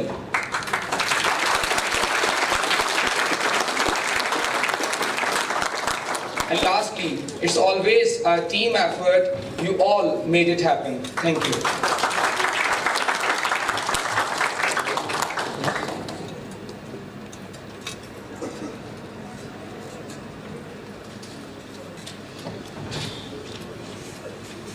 We extend our sincere appreciation to our esteemed co-chairperson for presenting the comprehensive report of entire conference. Your dedication and diligence in compiling and sharing this valuable summary are greatly appreciated. Now it's time for award distribution ceremony. The award distribution ceremony is the pinnacle of our IT conference, where we come together to recognize and celebrate excellence and innovation in dynamic world of information technology. After days of insightful sessions, vibrant discussions, and collaborative learning, it's time to honor those individuals and organizations whose outstanding contributions have stood out in the realms of IT. These awards symbolize our appreciation for their dedication, creativity, and their positive impact they have made within the IT community. Without further ado, let's begin with the award ceremony. I would like to call the representatives of FAST NUCES to hand over the awards to our respected delegates. I would request Dr. Aftab Ahmed Maroof, Director of FAST NUCES, to join us on stage. Along with him, I would like to call our worthy director, Professor Dr. Shahzad Sarfaraz, to please join us on the stage. It's time to acknowledge the participation of the respected guests.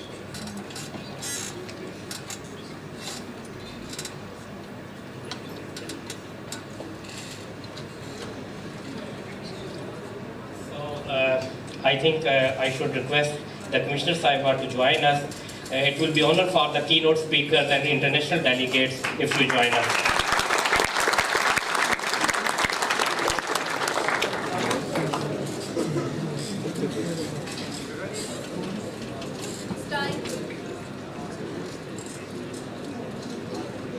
It's time to acknowledge the participation of the respected guests from Pakistan and all over the world.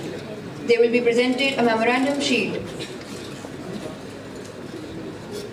Now I would like to call our keynote speaker, Dr. Syed Ali Hassan, National University of Science and Technology, Islamabad, to please come on the stage.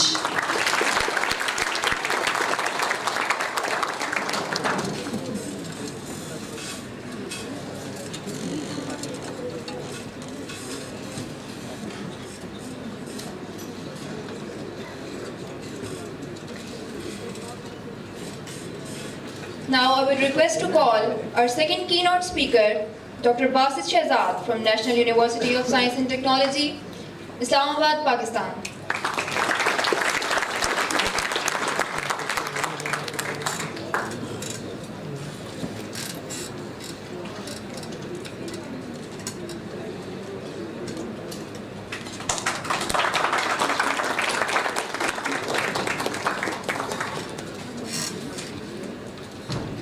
Now I would like to call our keynote speaker, Dr. Waheed Noor, University of Balochistan, Quetta, Pakistan. Please come on the stage.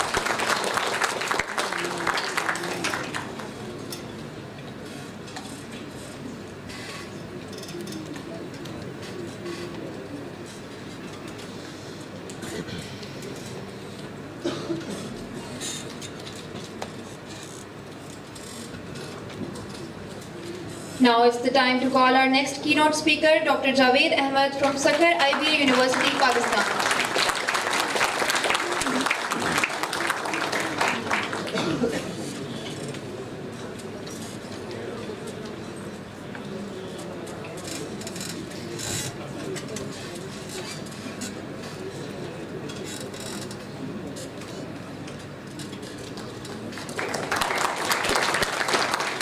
Now I would like to call Mr. Mohammad Haider Miraj, Director Ashkole, Pakistan, to please come on the stage.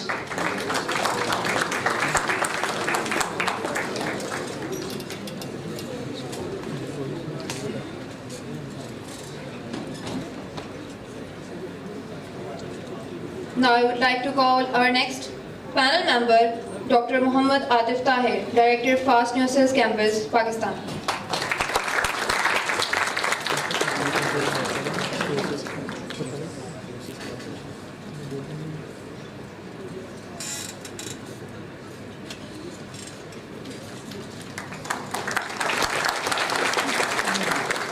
Now I would like to call Dr. Waqas Haider Bangyal, Kausar University, Pakistan, to please come on the stage.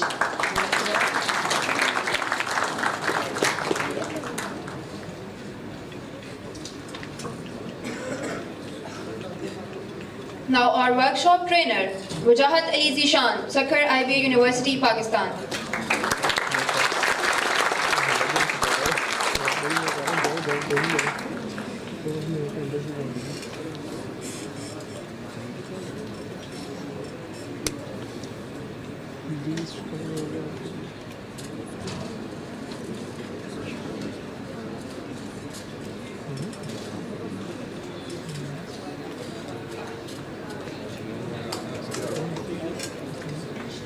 Now I would like to call Dr. Taimur Khan, University of Greenwich, London, United Kingdom. Please come on the stage.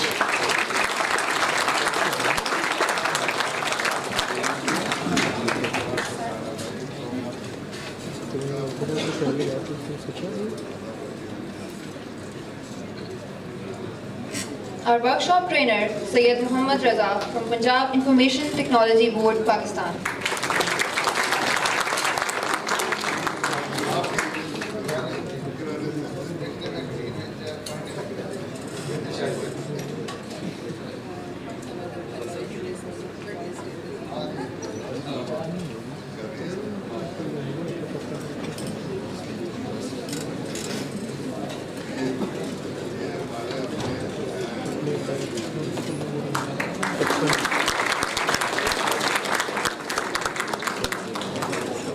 Now I request Ms. Silvat Said to please present awards.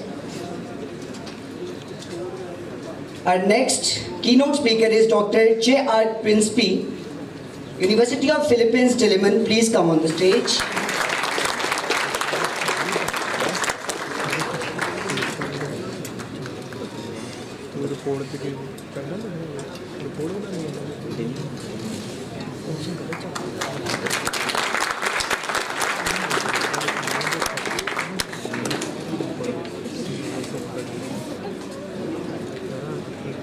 Our next keynote speaker, Dr. Nadeem Abbas from Linnaeus University, Sweden.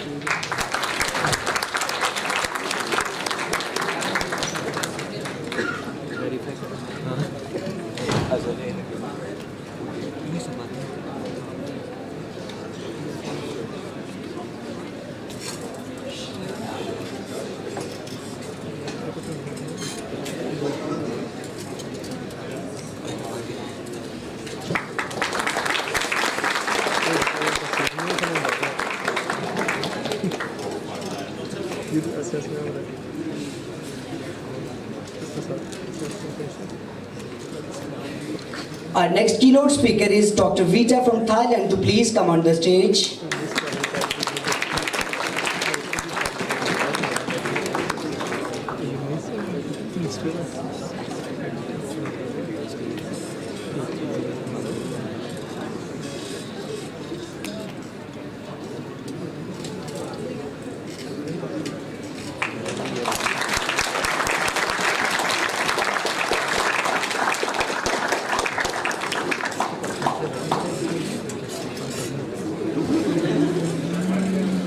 Our next keynote speaker, Dr. Ikarat from Charming University, Thailand.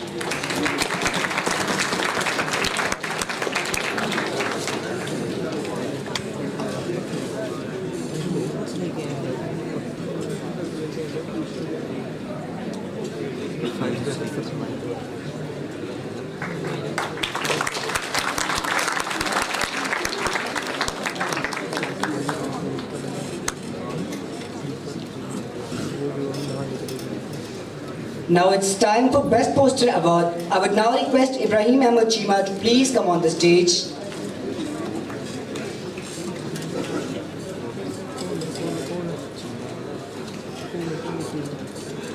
Best Poster Award. I would now request Ibrahim Ahmed Chima to please come on the stage. The Best Paper Award goes to Zarfanam.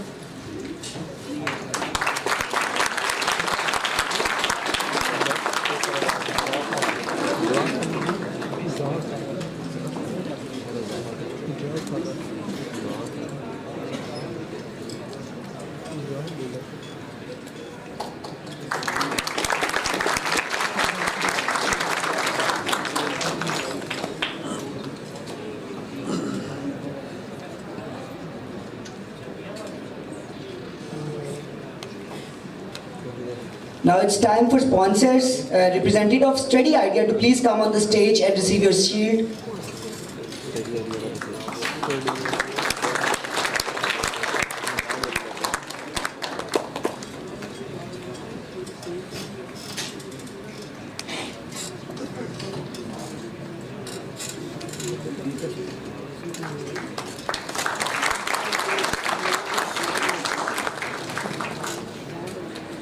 Now it's the time to invite our chief guest, Professor Dr. Ziaul Qayyum. A huge round of applause for Dr. Ziaul Qayyum.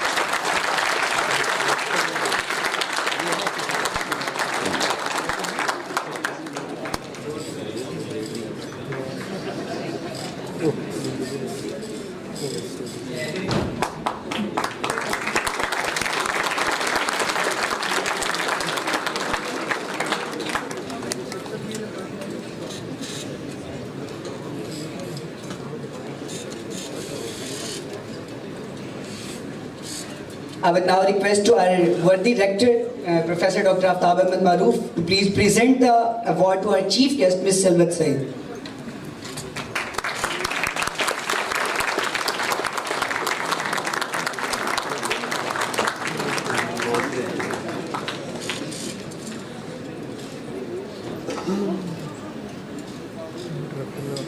I would now request our workshop trainer, Syed Mohammad Raza, to please come on the stage.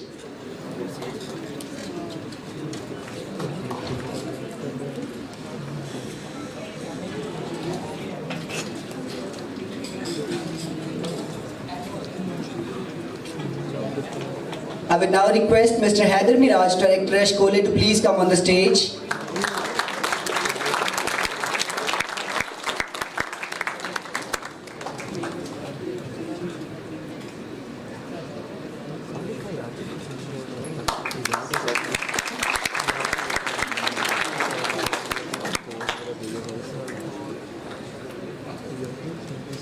We are thankful for your presence, sir. Thank you so much.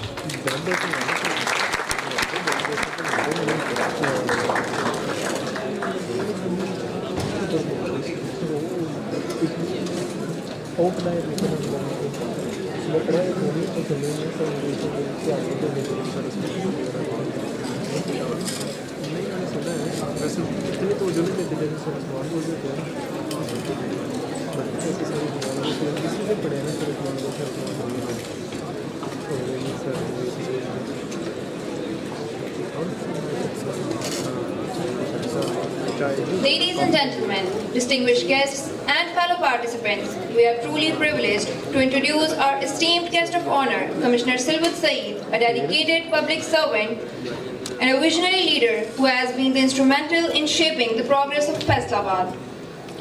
Commissioner Silvat Saeed's remarkable dedication to our community and her tireless efforts in advancing the region are inspiring examples of public service at its finest.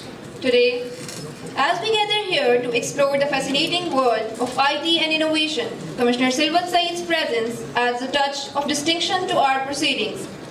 Her commitment to fostering growth and development in Faisalabad aligns perfectly with the spirit of this event. Without further ado, we warmly invite Commissioner Silvat Saeed to take the stage and share her insights and wisdom with us. Her presence today serves as a reminder of the importance of collaboration and shared aspirations in our collective journey towards a bright technological future. We extend our heartfelt gratitude to Commissioner Silvat Saeed for gracing us with her presence and sharing her valuable insights with us today. Thank you for being a source of inspiration and encouragement for our IT community.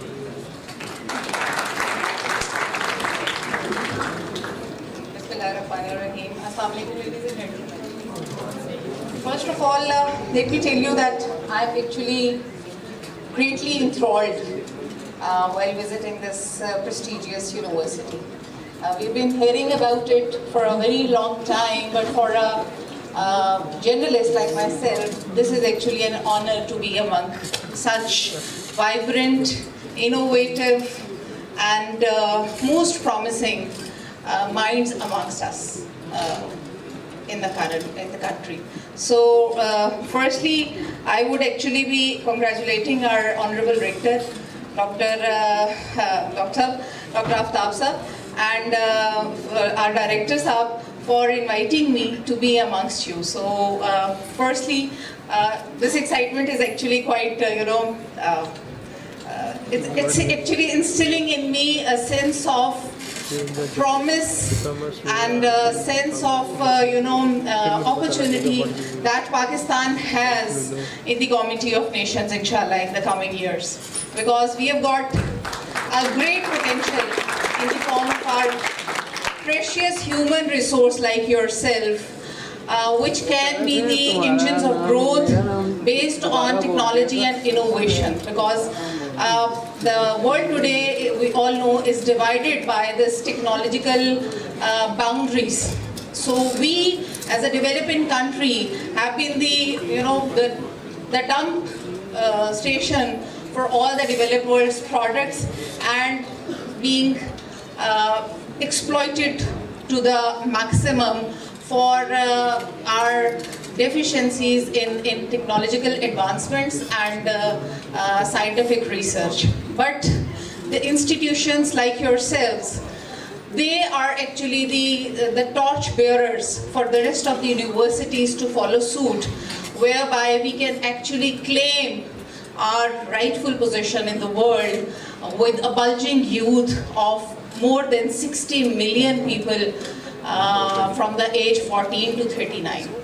So mashallah, with this promising youth, inshallah, we are very hopeful that we can go a long way in claiming our rightful position in the world of leadership and of providing innovation to the world. So ICT as a whole has been I think the third most significant revolution in the world ever since its creation. The first being we witnessed the advent in science with the discovery and with the help of telescopes and microscopes, whereby great advancements in science could take place.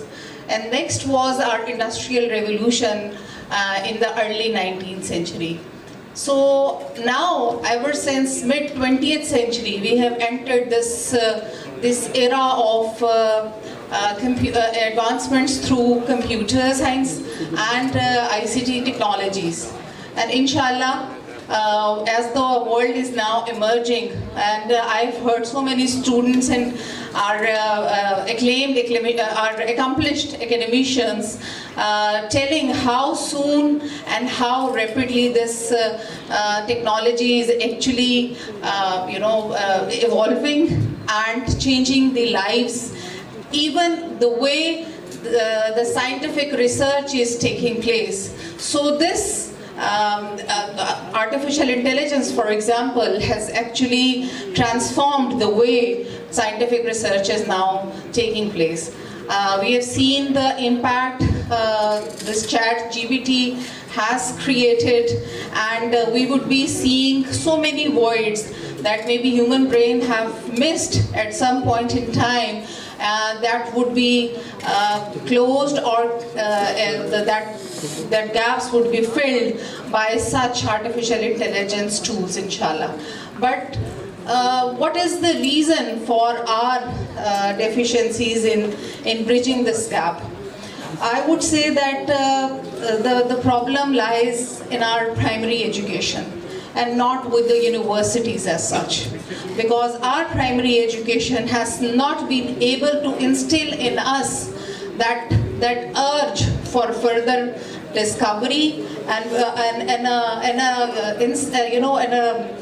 a thirst for more curiosity. We have been a victim of rote learning, and one important initiative that I would like to share with all of you is that from this year onwards, our secondary school examinations and higher secondary school examinations would actually be examining on 25% at least on analytical questions, rather than on simple rote-based questions. We would actually be inculcating at least 25% of our question paper on such concepts, so that there should have been a widespread. Most of you must be hailing from the prestigious private sector institutions, but let me tell you, as a civil servant, as a public servant, that the condition in our most of the public sector schools, you would not be finding such conducive environments for research, or for an environment to instill in you the urge to discover, and the urge to look for answers which are not there in the book. So we would inshallah be eliminating this culture very soon from next year onwards. So there would not be any textbooks, inshallah, and we would be taking exams on the basis of only the concepts. On SLO based, our question papers would inshallah be transformed. And I think this is the first step in infusing this sense for future discovery, and inshallah we would be welcoming our new students with a renewed sense of innovation and further advancement. So inshallah, I think I would actually be, there has been an observation that we actually are inflicted with this bureaucratic systems of stamping our degrees and our manuscripts and so many things. I actually was very excited to answer to that question as well.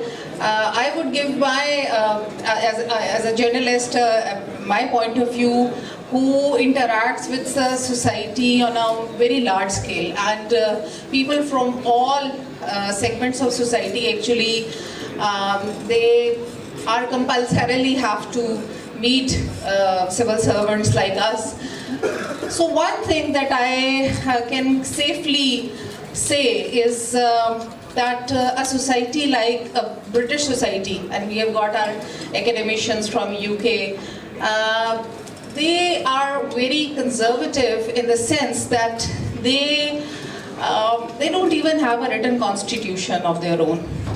So still, mashallah, they are so much, they adhere to the conventions of their society to such a great extent that they have still not been driven to that point in time whereby their constitution might be reduced in black and white. But we live in a society where we actually judge the performance of our legislator by the amount of legislations that they have done. So we live in a society which is actually greatly enamored with the idea of legislations, subordinate legislations, and then we as a society actually feel heavy in circumventing those legislations. So we all need to introspect that where we are failing as a society to self-regulate ourselves, and this is true not for the society as such but for all the institutions, because these institutions are actually composed of the human beings that are sitting over here and they are roaming around in the cities. So we actually make up the kind of society that we are, and unfortunately we have still not been able to understand that malaise actually rests with all of us. And I would encourage each one of you to actually, because you are the future of this country, to actually introspect, to think within our own selves and to see as to why we as a society have not gained that, that level of maturity which is essential for further progress. But let me be very candid with you as well that I am not a pessimist about its condition. I've been a student of English literature all through my life, and let me tell you one understanding that I've had of the societies in evolution. The British society in the earlier 20th century was almost facing the same decadence that we are facing. They were almost disintegrating like ourselves, but still they raised from those ashes, and now they became the leaders in so many areas. So why not Pakistan? So inshallah, I'm very hopeful that we are in a process of transition, and inshallah we would definitely be soaring above these ashes and these frustrations that you would come across all along. Thank you very much, and I would again congratulate each one of the members who struggled and who endeavored to make this ICIT a great success. And I'm actually thrilled to see that so many scholars and researchers from all over the world and from across the country, they are here. So an excellent platform for exchange of ideas and to foster new friendships and new relationships amongst you, and an excellent opportunity for getting mentorship by such accomplished academicians. So well done the team, ICIT and the rector. Thank you very much. Inshallah, looking forward to many such more events in the future.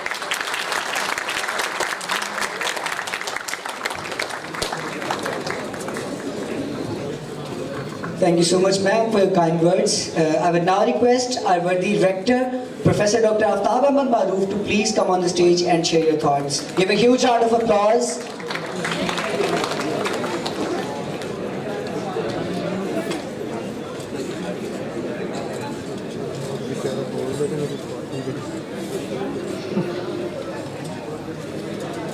I would now request Dr. Umar Usman to please come on the stage and receive your shield.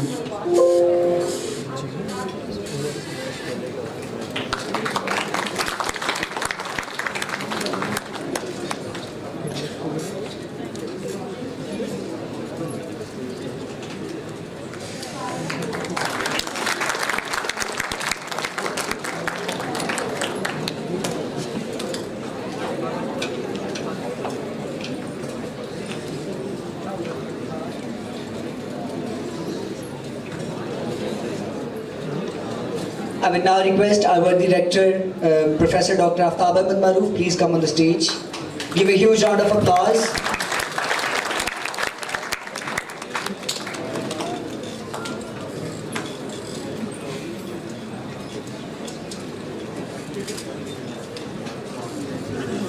Bismillahirrahmanirrahim. Honorable Commissioner, dear professors, honorable guests, students and faculty members, Assalamu alaikum. It's a pleasure having you all here for the last 2 days, listening very patiently the great ideas shared by the leaders and the thinkers in this field of computing from different aspects. I hope that all of us have learned a lot about this, and we are very confident how buzzing and exciting this field is, and it is getting, and our students have chances to see and to meet many great scholars from around the world. So first of all, I would like to congratulate the ICIT team that they have done wonderful job. My part, which was to provide the money for this, that I have already done. But we will continue to do that. After 1 more month, there is another conference in our Peshawar campus Dr. Umar is organizing. That is also IEEE based, and it is this one is sponsored by our Lahore chapter IEEE, and that is IEEE Islamabad section, which I have been chairing for some time. Inshallah, we will be meeting again. I recall one couplet of Iqbal. नहीं ना उम्मीद इकबाल अपनी किश्ते वीरां से जरा नम हो तो ये मट्टी बड़ी दरखेज है साकी. Inshallah, we have to create that moisture which will flourish this youth. As I said, there are 60 million youth around us. We have the responsibility to actually get them along and provide them the way and the potential to earn their own living and make something for Pakistan. And I very strongly believe, I used to say that even if we double the textile exports and double the sports goods from Sialkot, that will not solve our problem. Problem is so big. It is going to be solved by the IT professionals. And we have to rise in a brave manner with innovation and think globally. As it was said, that we have to think our solutions, products in a global perspective, and we should not underestimate ourselves. Those people who create this kind of impact, Allah has given them the same, bodies, same minds, same purses.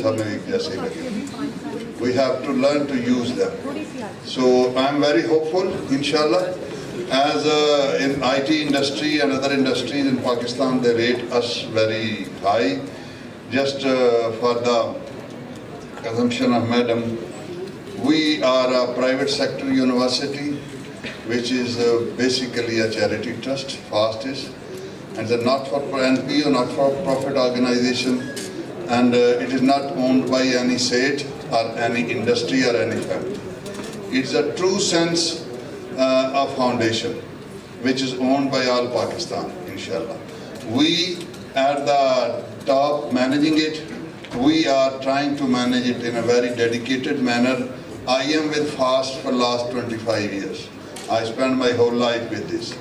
This campus I started in the year 2011. I bought land and all that. And now in the morning today I went to Multan, which I have started another campus, alhamdulillah. FAST will do its own share.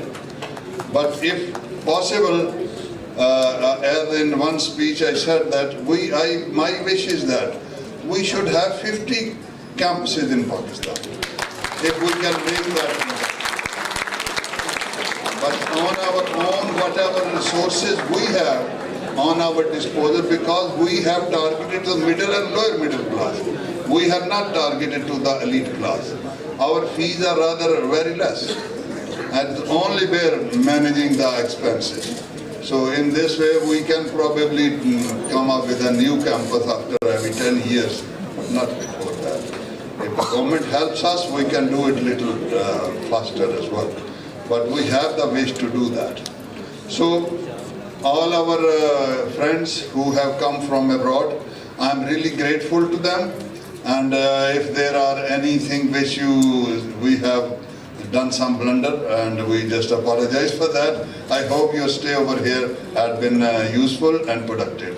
So it's all good wishes when you return home, and take good memories from us. And inshallah we will call you again and your other friends, and every year we have this kind of conferences and we shall meet again. So very, very thank you much, and the students particularly for being very patient listening. Thank you. Assalamu alaikum. I also am thankful from Madam Commissioner, because I never thought the bureaucrats actually takes much interest in these kind of things, because I have the experience over here. And the very first earth-breaking ceremony, it was 4th February of year 2012. I invited all the bureaucracy, only one DPO from Chiniot came, nobody else came. And but somehow I'm grateful. Thank you.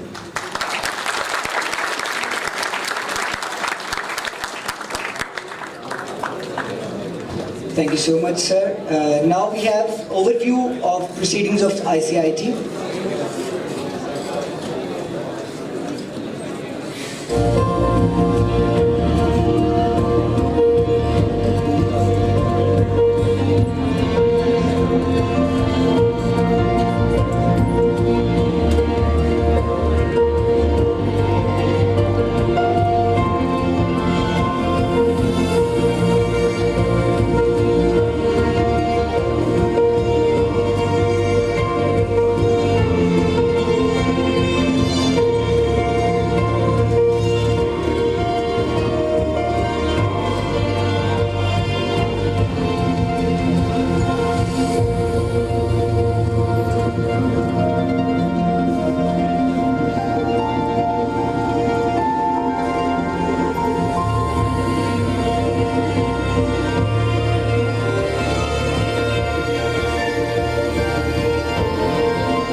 Now it's time for group photo. I would now request our chief guest, Ms. Silvat Saeed, to please come on the stage. Give a huge round of applause. Our birthday director of the campus, and international delegates and national speakers and whole ICIT team are requested to please come on the stage for group photo.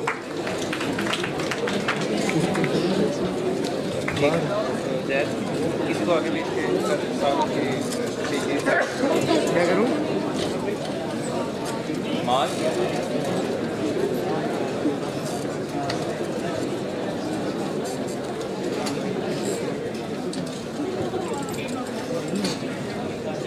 Firstly, only international keynotes. क्या हुआ? तो sir आगे जा कौन है? मुझे नहीं पता कौन है, जाके करवा।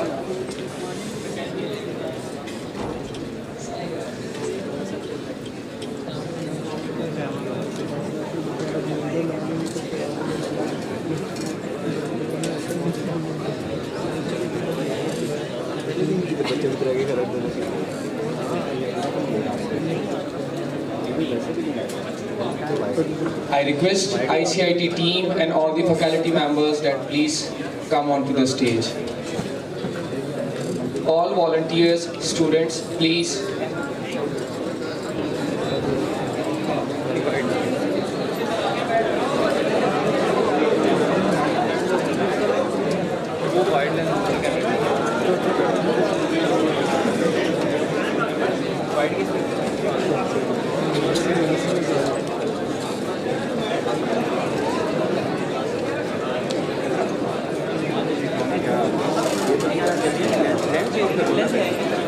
दूसरा वाइड है यहाँ पे, वो कहाँ गया?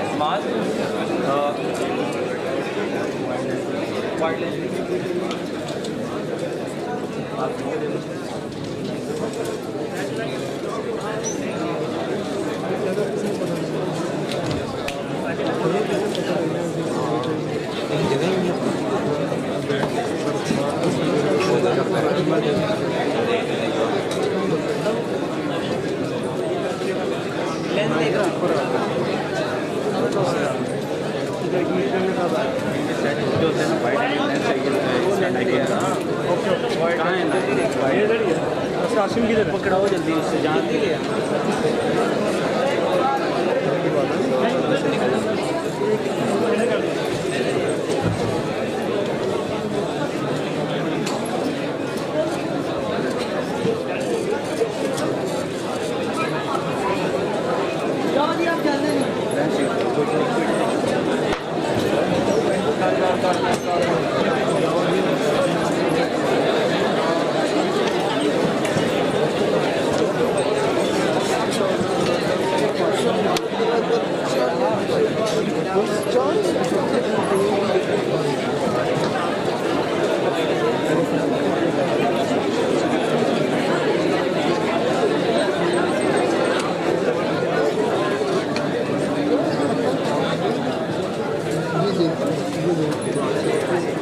Hello.